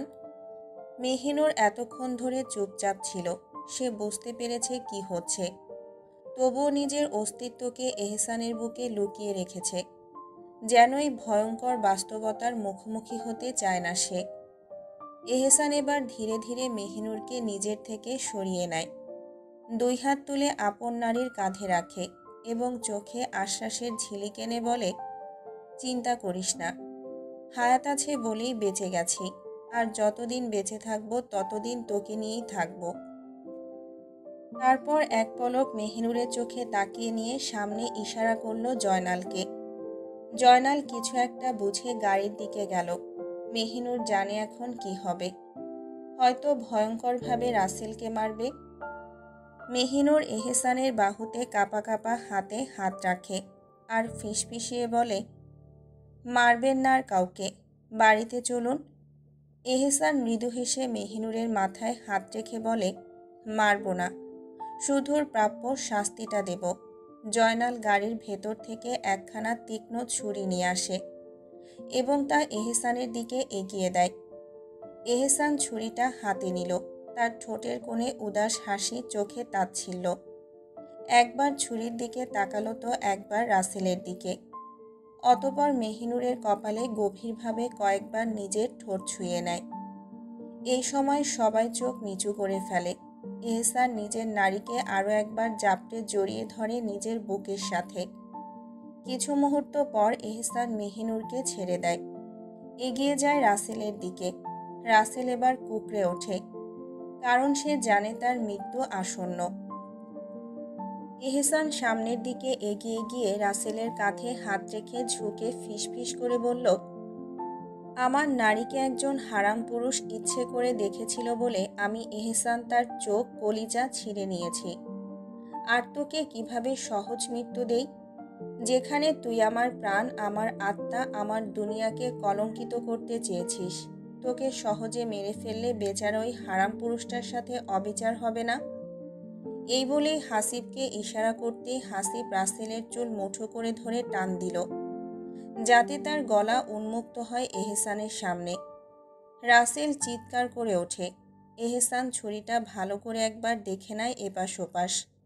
তারপর দাঁত চেপে এক ঝটকায় ছুরিটা তুলে বসিয়ে দেয় রাসেলের পুরুষাঙ্গে। এতে রাসেলের মুখ দিয়ে প্রচণ্ড আর্তনাদ বেরিয়ে আসে। জিভ বেরিয়ে এলো তীব্র যন্ত্রণায়। মনে হচ্ছে এই বুঝি প্রাণটা গেল।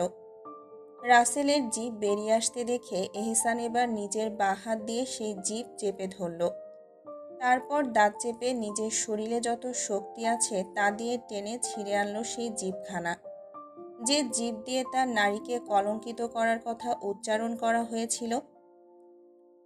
এরপর ওর জিভ হাতে নিয়ে চিৎকার করে বলল, এই জিভ দিয়ে তুই আমার নারীর সম্মান নষ্ট করার কথা বলেছিলি, তাই তোর এই জিভটাই ছিঁড়ে নিলাম, কুকুরের বাচ্চা। ওর মুখ থেকে রক্ত গড়িয়ে পড়ছে। রাসেল কাঁপছে, আর্তনাদ করছে, কিন্তু এহসান নির্লিপ্ত। রাসেলের গলা দিয়ে ফেটে রক্ত গড়াচ্ছে। এখন শুধু মৃত্যুর পালা। চিৎকার অবধি করতে পারছে না, আর না পারছে নড়তে। রাসেল তখনও নিঃশ্বাস নিচ্ছিল, তবে তার প্রাণ এখন উড়ু উড়ু করছে। এহসান এবার হাতের ছুরিটা দিয়ে রাসেলের গলার চামড়ায় বসিয়ে দিল আর ধীরগতিতে গলার চামড়া কেটে ফেলতে লাগলো। রাসেল ছটফট করছে, গলা দিয়ে অদ্ভুত গোঙানির শব্দ বের হচ্ছে, কিন্তু কিছুই বলতে পারছে না। যখন তার গলার চামড়া পুরোপুরি ছিলে খসে পড়ে, তখন এহসান হাতের আঙুল ঢুকিয়ে দিল তার গলার গভীরে। কিছুক্ষণ খোঁজার পর হঠাৎ দাঁত চেপে কণ্ঠনালীটা একটানে ছিঁড়ে বের করে আনলো। এতক্ষণে রাসেল মারা গেছে, তার প্রাণ বিদায় নিয়েছে। সবাই দৃশ্য দেখে চোখ বন্ধ করে ফেলল। মেহিনুর পেছনে হেলে পড়ল, বুক ধক ধক করছে। এতটা ভয়ঙ্কর কিছু সে জীবনেও দেখেনি। তার পেটের ভেতর মোচড় দিয়ে উঠল। সে বমি করে দেবে এমন একটা অবস্থা। এতক্ষণই বিভৎসতা পাথরের ন্যায় দেখছিল দাঁড়িয়ে। এহসান রাসেলের ছিঁড়ে আনা গলার রগ আর কণ্ঠনালী হাতে তুলে নিয়ে বিকট হাসি দিয়ে বলে, এই গলা দিয়ে তুই আমার নারীকে বাজে কথা বলেছিলি, তাই গলায় আমি আর রাখলাম না তোর। কিন্তু এতেও এহসানের রাগ কমেনি। তাই দাঁত চেপে বলে, হাসিব, কুড়ালটা দে। হাসিব সাথে সাথে দৌড়ে গিয়ে গাড়ি থেকে কুড়াল নিয়ে এলো। এহসান রাসেলের রক্তাক্ত দেহের দিকে তাকিয়ে থাকলো কিছুক্ষণ। তারপর হঠাৎই ক্ষিপ্ত পশুর মতো কুড়াল চালাতে শুরু করলো। 1, 2, 3। প্রতিটা কোপে রাসেলের দেহ টুকরো টুকরো হয়ে যাচ্ছে। ওর মগজ ছিটকে পড়ল মাটিতে, কলিজা পড়ে রইল আলাদা এক পাশে। শরীরের রগ ছিঁড়ে ফেটে গিয়েছে। এহসান কুড়াল চালিয়ে যাচ্ছে বারবার, যতক্ষণ না শরীরটা একদম ক্ষুদ্র মাংসের টুকরো হয়ে যায় ততক্ষণ। যখন আর কিছুই কাটার নেই তখন সে নিঃশ্বাস ফেলল, কুড়ালটা মাটিতে ফেলে দিল। তারপর নিজের লোকেদের দিকে তাকিয়ে বলল, দেখ তো কোনো পানির লাইন আছে কিনা গোসলের জন্য। একজন দৌড়ে গিয়ে দেখে এলো। জি ভাইজান, আছে। তাহলে চালা পানির মোটর, শরীরে হারাম রক্ত লেগেছে। একজন পানির লাইন এনে এহসানের সামনে ধরল। অতঃপর পানি সশব্দে গড়িয়ে পড়তে লাগলো। এহসান নিজের শরীর থেকে চাদর খুলে ফেলল। ঠান্ডা পানির ধারা তার রক্তমাখা শরীরের উপর পড়ে ধুয়ে দিচ্ছে সব। সে শান্ত হয়ে গেছে, যেন এই রক্তস্নানই তার পরিত্রাণ। মেহিনুর পাথরের মতো দাঁড়িয়ে আছে। তার মন বুঝতে পারছে না সে ভয় পাচ্ছে নাকি বিস্মিত হচ্ছে। সে এতক্ষণ ধরে দেখেছে কিভাবে এই পুরুষ শুধু তার সম্মানের জন্য কতটা জীবনকে ধুলোর সঙ্গে মিশিয়ে দিল। এতটা ভালোবাসা কিভাবে সম্ভব? এতটা ভয়ঙ্কর হয়ে ওঠার কারণটা কি? কি এমন আছে তার নিজের মধ্যে যা একজন পুরুষকে জানোয়ার বানিয়ে দিল? সে কিছুই বুঝতে পারছে না, শুধুই দেখছে কিভাবে তার পাপিষ্ঠ পুরুষ রক্ত স্নানের পর এখন প্রশান্তিতে গোসল করছে।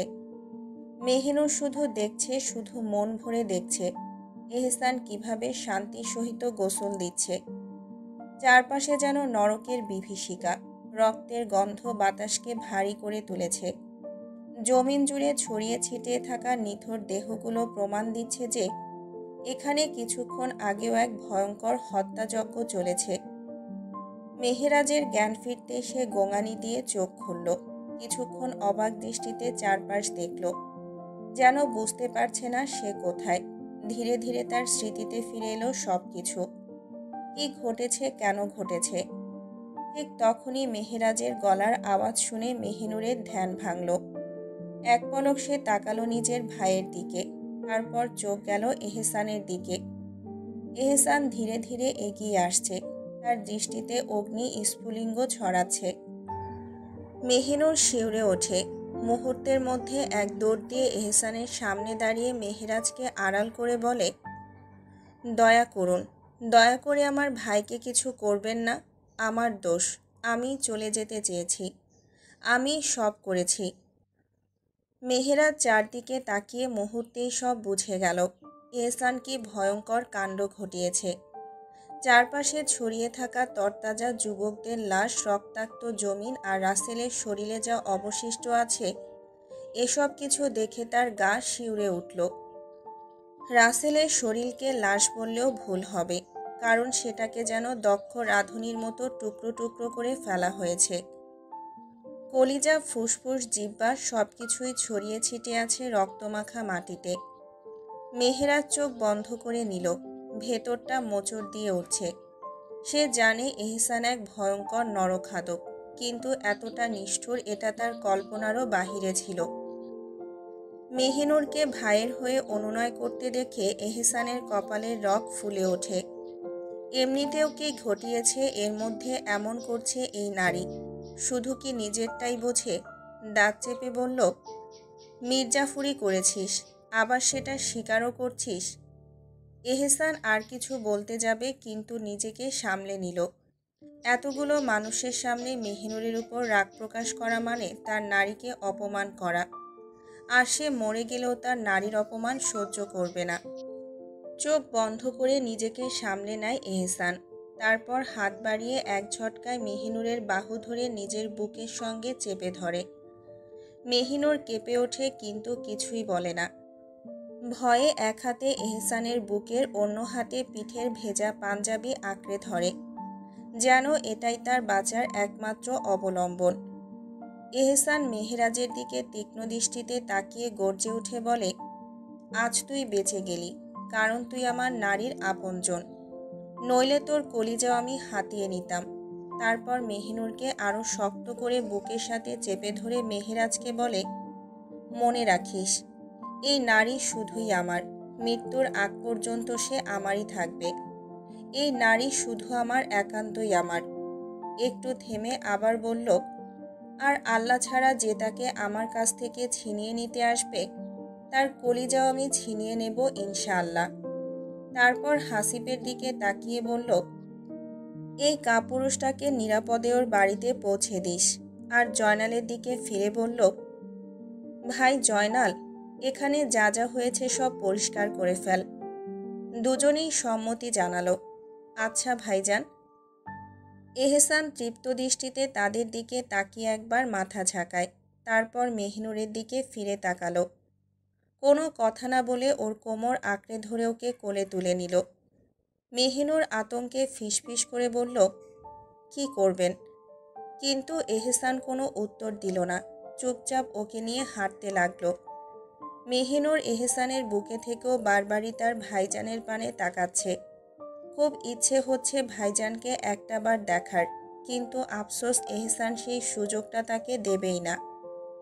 এহসান ওকে গাড়ির সামনে বসিয়ে দেয়, তারপর নিজেও নিজের আসনে গিয়ে বসে পড়ে। গাড়ি স্টার্ট দিতে দিতে দাঁত চেপে বলে, বিশ্বাস ভাঙার শাস্তি কতটা ভয়ঙ্কর হতে পারে সেটা এখন থেকে প্রতি মুহূর্তে বুঝবি। মেহিনুর আতঙ্কে নিঃশব্দ হয়ে গেল। সে জানে না এই পুরুষ তার সাথে কি করবে। কিছু না বলে চুপচাপ বসে আল্লাহর কাছে শুকরিয়া আদায় করতে লাগলো। এত ভয়ঙ্কর পরিস্থিতি থেকে বেঁচে গেছে, এটাই বড় কথা। আর সবচেয়ে বড় কথা, এহসানকে আরও একবার দেখতে পেয়েছে। ভয়ে ভয়ে সে এহসানের দিকে তাকায়। তার শীতল রাগান্বিত মুখ যেন আগুনের মতো জ্বলছে। আকাশি রঙের পাঞ্জাবি ভিজে গিয়ে শরীরের সাথে লেগে আছে, যার ফলে তার শক্তপোক্ত শরীরটা স্পষ্ট হয়ে উঠেছে। মেহিনুর মুগ্ধ দৃষ্টিতে তাকিয়ে থাকে নিজের পাপিষ্ট পুরুষের পানে। মনে হচ্ছে যেন কত বছর পর সে এহসানকে দেখছে। ঠিক তখনই এহসানের গম্ভীর কণ্ঠ ভেসে আসে, হিজাব আর নিকাব খোল। মেহিনুর হতবম্ব হয়ে গেল। সে ভেবেছিল হয়তো এহসান বুঝতে পারেনি যে সে ওর দিকে তাকিয়েছিল, আর এটা করতেই বা কেন বলছে। তখনই এহসান আবার বলল, আমায় তো মন ভরে দেখে নিলি, এখন আমাকেও তোর মুখটা দেখার সুযোগ দে। মেহিনুর হতাশ হয়ে নিজের নিকাব খুলতে লাগলো। এই পুরুষ সব কিছু এত নিখুঁতভাবে বুঝতে পারে কেমন করে? নিকাব খুলেই বলল, নিন দেখুন, আমায় দেখার চক্করে আবার গাড়ি উল্টে দিয়েন না। এহসান মুচকি হেসে তাকালো মেহিনুরের পানে। কি উত্তর শোনালো তার নারী তাকে? হাসারই কথা। এহসান লক্ষ্য করে মেহিনুরের চোখ মুখ এখনো লাল, কান্নার ছাপ স্পষ্ট। এই অবস্থায় তার নারীকে ভীষণ আবেদনময়ী লাগছে, স্নিগ্ধ ফুল লাগছে। এই ভয়ঙ্কর মুখশ্রীখানা একটাবার ছুঁয়ে দিতে মন চাচ্ছে। এহসান মেহিনুরের এই রূপ দেখে মৃদু হেসে বলল, এত ভালোবাসিস আমাকে যে আমার জন্য কাঁদতে কাঁদতে সাদা থেকে লাল হয়ে গেছিস? মেহিনুর সাথে সাথে মুখে হাত দিল, এটা দেখতে কি হয়েছে তার মুখে। কিছু মুহূর্ত পর এহসানের কথার অর্থ বোঝে। নিজের কাছে নিজের লজ্জা পেয়ে যায়, কিন্তু তা তো স্বীকার করা যাবে না। তাই বলে, আমি কখন বললাম আপনার জন্য কেঁদেছি? আমি আমার নিজের জন্য কেঁদেছি। এহসান দীর্ঘশ্বাস ফেলে বলল, অবশ্য সেটাও ঠিক। তুই তো আবার মির্জাফরদের সাথে বড় হয়েছিস, যারা কিনা শুধু নিজেরটাই বোঝে। এহসানের এমন খোঁচামারা কথা শুনে মেহিনুর থমকে যায়, মুখখানা চুপসে যায় মুহূর্তেই। এহসান এটা লক্ষ্য করে, তবে কিছুই বলে না। কি বলবে, তার নিজের মনটাও যে বিষাদে ছেয়ে গেছে। এহসান মেহিনুরকে নিয়ে বাড়ি ফেরে না, অন্য কোথাও নিয়ে আসে। মেহিনুর স্পষ্ট দেখতে পায় তাদের গাড়িটা ধীরে ধীরে বিশাল এক প্রাচীর ঘেরা এলাকায় প্রবেশ করেছে। চারপাশে ঘন অরণ্য, সবুজ গাছপালা, অদ্ভুত এক রহস্যময় পরিবেশ। প্রাচীরের ওপাশে আরও একটা পুরনো প্রাচীর, যা দেখে মনে হয় অনেক শতাব্দী পুরনো কোনো দুর্গ বা রাজপ্রাসাদের অংশ। মেহিনুর অবাক হয়ে এহসানের দিকে তাকায়, তার কপালে চিন্তার রেখা ফুটে ওঠে। এ কোথায় নিয়ে এসেছেন আপনি আমায়? প্রশ্নটা করতেই এহসান কোনো জবাব না দিয়ে সোজা গাড়ি ব্রেক কষে দাঁড় করায়। তারপর দরজা খুলে নেমে এসে দরজার পাশে দাঁড়িয়ে বলে, তোর জেলখানা। এই কথা শুনে মেহিনুর বিস্ময়ে হতবাক হয়ে যায়। এহসান কি মজা করছে নাকি সত্যি তাকে বন্দি করতে এনেছে? তার মাথায় হাজারো প্রশ্ন ঘুরপাক খেতে থাকে, কিন্তু উত্তর দেওয়ার মতো কেউ নেই। এহসান কোনো কথা না বলে মেহিনুরকে কোলে তুলে নেয়। মেহিনুর এবার আর তেমন কোনো প্রতিক্রিয়া দেখায় না, কারণ সে নিজে এতটা বিভ্রান্ত যে কিছু বোঝার মতো অবস্থাতে নেই। প্রাচীরের বিশাল গেট পেরিয়ে তারা সামনের দিকে এগিয়ে যায়। মেহিনুরের চোখ পড়ে সামনে এক পুরনো কিন্তু পরিপাটি করে রাখা ছোট্ট বাড়ির দিকে। বাড়ির চারপাশে সুন্দর ফুলের বাগান, বাগানে ছোট্ট এক পুকুর আর বাতাসে ভাসছে জোনাকির আলো। পুরো জায়গাটা যেন কোনো এক পুরনো রাজার গুপ্ত সাম্রাজ্যের অংশ। অসম্ভব সুন্দর লাগছে এই পুরো জায়গাটা। এহসান কিছু সময় দাঁড়িয়ে মেহিনুরকে চারপাশটা ভালোভাবে দেখতে দেয়, যেন সে বুঝতে পারে এই জায়গাটা তার জন্যই নির্ধারিত। এরপর সে ধীরে ধীরে ঘরের দরজার দিকে পা বাড়ায়। ঘরে প্রবেশ করে এহসান মেহিনুরকে নামিয়ে দেয়। মেহিনুর বিস্মিত হয়ে চারপাশে তাকিয়ে দেখে ঘরটা আসলেই খুব ছোট, তবে সাজানো গোছানো। ছোট্ট একখানা জানালা দিয়ে চাঁদের আলো পড়ছে বিছানার উপর। ছোট্ট বেলকনির পর্দা হালকা বাতাসে দুলছে। দেয়ালে ঝুলানো পুরানো ডিজাইনের একটা ঘড়ি টিকটিক শব্দ করছে। ঘরের প্রতিটা কোণেই যেন এক অদ্ভুত রহস্য লুকিয়ে রেখেছে। ঘরের মাঝখানে মেহগনি কাঠের তৈরি রাজকীয় বিছানা, গাঢ় নীল মখমলের চাদরে ঢাকা। একপাশে রাখা আছে কয়েকটি তাক, যেখানে কিছু বই এলোমেলোভাবে পড়ে আছে। দেয়ালে ঝুলছে ধাতব ফ্রেমের মধ্যে বাঁধানো এক শিল্পকর্ম, যেন কোনো এক পুরনো স্মৃতির চিহ্ন বহন করে। কোণার দিকে দাঁড়িয়ে থাকা কাঠের ওয়ার্ড্রোব থেকে এক ঝলক চকচকে রেশমি কাপড়ের আভাস পাওয়া যায়। মেঝেতে পারস্যের নকশাদার কার্পেট বিছানো, যার উপর এহসান নির্ভর হয়ে হেঁটে বেড়ায়, যেন এই মাটির প্রতি তার কোনো টান নেই। মেহিনুর এসব দেখতে দেখতে বলে, এ কোথায় নিয়ে এসেছেন আপনি আমায়? এহসান শান্ত গলায় বলে, আমি তোমায় আমাদের গুপ্তরাজ্যে নিয়ে এসেছি, যেখানে কেবল তুমি আর আমি থাকব। এখানে নেই কোনো বাইরের কোলাহল, নেই কোনো তৃতীয় ব্যক্তির অস্তিত্ব। মেহিনুর থমকে যায়। তার মনে হাজারটা প্রশ্ন উকি দেয়, কিন্তু কোনোটাই উচ্চারণ করার আগেই এহসান বিছানার উপর থেকে একখানা রেশমি শাড়ি নিয়ে তার সামনে ধরে। এটা পরে নাও। সে ঘরের একপাশে থাকা দরজার দিকে ইশারা করে বলে, এটা বাথরুম, ভেতরে যাও, কাপড় বদলে এসো। মেহিনুর আর কিছু না বলে শাড়িটা হাতে নেয় এবং দরজার ওপারে চলে যায়। বাথরুমটা অদ্ভুত সুন্দর, দুই ভাগে বিভক্ত। একদিকে গোসল ও অজুর ব্যবস্থা, অন্যদিকে টয়লেট। দেয়ালে লাগানো ছোট্ট আয়নায় নিজের ক্লান্ত মুখ দেখে মেহিনুর। মনে মনে ভাবে, এহসান কেন এমনটা করছে? কেন উনি আমাকে এখানে নিয়ে এলো? মেহিনুর মনে করেছিল এহসান হয়তো রাতটা পার করার জন্য এখানে এসেছে, তাই নিজ মনে ধীরে ধীরে শাড়িটার শরীরে জড়িয়ে নিতে থাকে। শাড়ি ঠিকভাবে পরে ধীর পায়ে বাথরুম থেকে বেরিয়ে আসে সে। এদিকে এহসান নিজের ভেজা কাপড় পাল্টে একখানা লুঙ্গি আর সাদা টি শার্ট পরে বিছানায় পা ঝুলিয়ে বসে আছে। এত রাগের মাঝেও তার বারবারই মেহিনুরকে দেখতে ইচ্ছে হচ্ছে। স্নিগ্ধ কোমল সেই মুখশ্রী দেখে প্রহর গুনতে ইচ্ছে করছে, অথচ সেই নারী যে এতক্ষণ আগে বাথরুমে ঢুকেছিল, এখনও বের হওয়ার কোনো নামগন্ধ নেই। মন ছটফট করছে। অন্তত একবার নিজের কবুতরের বাচ্চাটাকে প্রাণ ভরে দেখে নিতে চায় সে। রাসেলের আস্তানায় আসার আগেই সব কিছু পরিষ্কার করে ঠিকঠাক গুছিয়ে রেখেছে, যেন এখন থেকে মেহিনুরকে এখানেই রাখতে পারে। নির্বাচন আসন্ন, রাত দিন বাইরে থাকতে হবে। এই সুযোগে যেন মেহিনুর তার থেকে আলাদা না হয়ে যায়। আজ যা করেছে তার জন্য কঠিন শাস্তি পাওয়া উচিত মেহিনুরের। কিন্তু কী শাস্তি দেবে? এহসান জানে এই বেয়াদব নারী তার সমস্ত অস্তিত্ব, তার রক্তের প্রতিটা বিন্দুর সঙ্গে মিশে গেছে। তাকে কষ্ট দিলে নিজেও শান্তিতে থাকা যায় না। তাই সব দিক ভেবেই সে সিদ্ধান্ত নিয়েছে মেহিনুরকে কিছুদিন এখানেই রাখবে। মেহিনুর বাথরুম থেকে বেরিয়ে আসে টাওয়াল দিয়ে চুল মুছতে মুছতে। এহসান স্তব্ধ হয়ে একদৃষ্টিতে তাকিয়ে থাকে তার দিকে। কালো শাড়িতে মেহিনুরের ফর্সা শরীর যেন চাঁদের আলোর ন্যায় চকচক করছে, কিন্তু এহসানের চোখ বারবার সেখানে আটকে যায় না। আটকে যায় তার মুখশ্রীর পানে, ভেজা চুল, পানি ছুঁয়ে যাওয়া ঠোঁট, চোখের কোল বেয়ে নামা জলবিন্দু। সব মিলিয়ে এহসানের মাথা ঘুরে যায়। জমে থাকা রাগ মুহূর্তেই হাওয়ায় মিলিয়ে যায়। মেহিনুর তার দৃষ্টি অনুভব করে, বুঝতে পারে পুরুষটি মুগ্ধ হয়ে তাকিয়ে আছে। ফিসফিসিয়ে বলে, এই পুরুষের কি বিরক্তি আসে না একদৃষ্টিতে তাকিয়ে থাকতে থাকতে? এহসান ধীরে ধীরে বিছানা থেকে উঠে আসে তার দিকে, মৃদু হেসে বলে, তুমি বিরক্তির কথা বলো?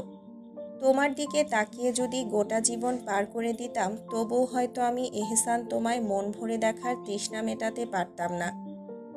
মেহিনুর কিছুক্ষণ চুপ থেকে বলে, আমার মধ্যে আপনি এমন কি খুঁজে পেলেন?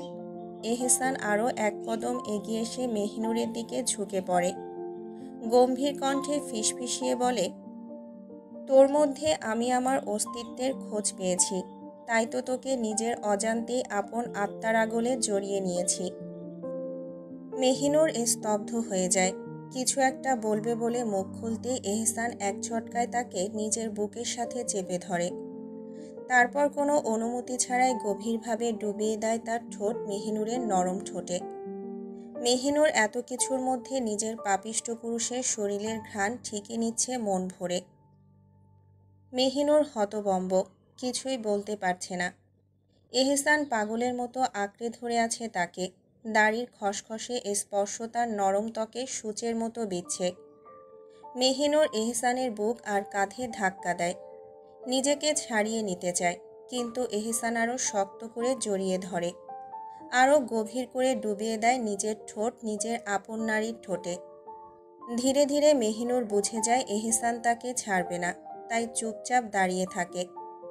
এহসান নিজেকে কিছুটা সংযত করে ধীর গতিতে মেহিনুরকে ছেড়ে দেয়। অন্যদিন হলে মেহিনুর চিৎকার করত, কেঁদে ফেলত, কিন্তু আজ কিছুই বলছে না। উল্টো এহসানের চোখে চোখ রেখে তাকিয়ে থাকে। কিভাবে এত সুন্দর, এত নিষ্পাপ হতে পারে এই পুরুষের চোখ? অথচ এই চোখের অধিকারী মানুষটা কতটা ভয়ঙ্কর আর নিকৃষ্ট। মেহিনুরের চোখের সামনে রাসেলের বীভৎস মৃত্যুর দৃশ্য ভেসে ওঠে। সহসাই ভয় ঘিরে ধরে তাকে, চোখ খিচে বন্ধ করে নেয়। এহসান চমকে যায়, হালকা ঝাঁকিয়ে বলে, কি হয়েছে, এমন করছো কেন? মেহিনুর চোখ বন্ধ রেখে ফিসফিসিয়ে বলে, আপনার জন্যই হচ্ছে। এহসান তার থুতুনি আলতো করে ধরে, আমি আবার কি করলাম?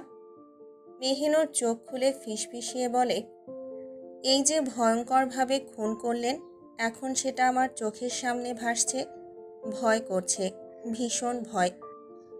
এহসান তাচ্ছিল্যের হাসি দিয়ে বলে, সত্যিই তোর ভয় করছে? সত্যি? মেহিনুর ভ্রুকুচকে বলে, হ্যাঁ করছে, কিন্তু হাসছেন কেন আপনি? এহসান হেসে বলে, না, এমনি আর কি। এখানে কিছুদিন থাকলে তোর সব ভয় উড়ে যাবে। মেহিনুর চমকে উঠে এহসানের কথায়, কি বলছেন? আমি এখানে কেন থাকব? মেহিনুরের চুলে আলতো করে হাত বুলিয়ে এহসান ফিসফিস করে বলে, এটাই তোর জন্য এক ভয়ঙ্কর শাস্তি, প্রতারণার শাস্তি। যতদিন আমি না চাইব ততদিন তুই এখানেই থাকবি, আমার বন্দিনী হয়ে। মেহিনুর হতবম্ব হয়ে গেল। এহসান কি সত্যি বলছে, নাকি এটা নিছক এক নিষ্ঠুর রসিকতা? কাঁপা কাঁপা গলায় বলল, মিথ্যে বলছেন, এমনটা হতে পারে না। এহসান হেসে তার কোমর আরও শক্ত করে জড়িয়ে নিল, যেন তাকে আরও নিজের কাছে টেনে নিতে চাচ্ছে। গভীর চোখে চেয়ে বলল, আমি মিথ্যা বলছি, এটাই সত্য। মেহিনুর বিস্ময়ে চিৎকার করে উঠে বলল, ফাইজলামি করছেন? আমি এখানে কিভাবে থাকব? এহসান ধীরস্থির ভঙ্গিতে তার ঠোঁটে শাহাদাত আঙুলি রাখল। হুশ, এত গলা উঁচু করিস না তো। বিশ্বাসঘাতকদের জন্য মৃত্যুদণ্ড হওয়া উচিত, কিন্তু আমি তো সেটা করিনি। আমি তো শুধু তোকে বন্দি করেছি। মেহিনুর তার হাত সরিয়ে দিয়ে প্রতিবাদ করল, আমি এখানে থাকতে পারবো না, প্রয়োজনে আমাকে মেরে ফেলুন, তবু এখানে রেখে যাবেন না। এহসান এবার কঠিন স্বরে বলল, হাত ধরে ওয়াদা করেছিলি, তারপরও প্রতারণা করলি, এখন এত বড় বড় কথা বলছিস, একটু লজ্জা করে না? এবার মেহিনুর রুষ্ট স্বরে উত্তর দিল, আপনি জোর করে বিয়ে করেছেন আমাকে, লজ্জা তো আপনার করা উচিত। আর পালিয়ে যাওয়াটা যদি ভুল হয় তবে আপনার অন্যায় কিসের? এহসান এবার গভীর দৃষ্টিতে মেহিনুরের দিকে তাকালো। পালিয়ে গেলে ততটা রাগ করতাম না, কিন্তু তুই বিশ্বাসঘাতকতা করেছিস, আমার বিশ্বাস নিয়ে খেলেছিস, ওয়াদা করে তা রাখিসনি। মেহিনুর এবার ভয় পেয়ে গেল, তার মানে এহসান সত্যিই তাকে এখানে আটকে রাখবে। সে দ্রুত এহসানের হাত চেপে ধরে বলল, না না, দয়া করুন, এমনটা করবেন না, আমি বাঁচতে পারবো না। এহসান তাচ্ছিল্যের হাসি দিয়ে বলে, আমিও তোকে ছাড়া বাঁচতে পারবো না। এই কথাটাই বলেছিলাম, ভীষণ ভালোবাসি, সেটাও বলেছিলাম, কিন্তু তুই আমাকে ছেড়ে যেতে চেয়েছিলি, তাই এটাই তোর শাস্তি। মেহিনুর হতাশ হয়ে এহসানের হাত ছেড়ে দিল। আমি মরে যাব, যদি আমাকে এখানে রেখে যান, আমি নিজে থেকেই মরে যাব। কিন্তু কথা শেষ করার আগেই ঠাস করে এহসানের শক্ত হাতে একটা চড় এসে পড়ল তার গালে। মুহূর্তেই চারপাশের সব কিছু যেন দুলে উঠল। মেহিনুরের কান দিয়ে গরম বাতাস বেরোতে লাগলো। এহসান দাঁত চেপে বলল, খারাপের বাচ্চা, এরপর যদি এমন কথা বলিস তোকে মরে যেতে হবে না, আমি নিজেই তোকে শেষ করে দেব। বিছানার এক কোণে গুটিসুটি মেরে কাঁদছে মেহিনুর। সে জানে এহসান সত্যি বলছে, এবার সত্যি সে এখানে বন্দি হয়ে গেছে। এহসান বাইরে গেছে খাবার আনতে। কিছুক্ষণ পর সে ফিরে আসে, এসে দেখে মেহিনুর এখনো কাঁদছে। বিরক্ত গলায় বলে, কাঁদতে থাক, যত খুশি কাঁদ, তোর কান্নায় আমি আর গলব না, তুই এখানেই থাকবি বেয়াদব নারী। এই বলে সে ঘরের একপাশে দরজা খুলে রান্নাঘরে ঢুকে যায়। সেখান থেকে খাবার এনে একটা প্লেটে সাজিয়ে নেয়। এরপর সোজা এসে বসে মেহিনুরের সামনে। মেহিনুর মাথা নিচু করে বসেছিল।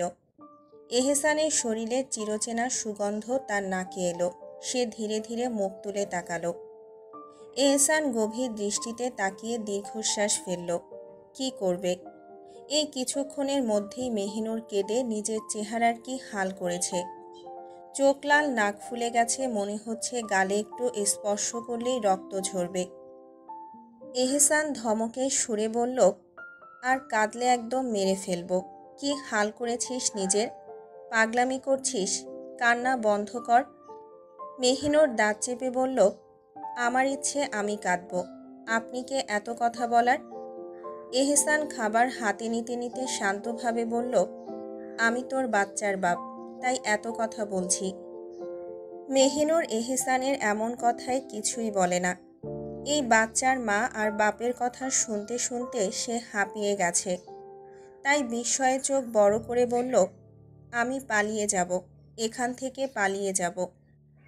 এহসান হেসে বলল, গেট পেরোতে পারলেই তো তবে।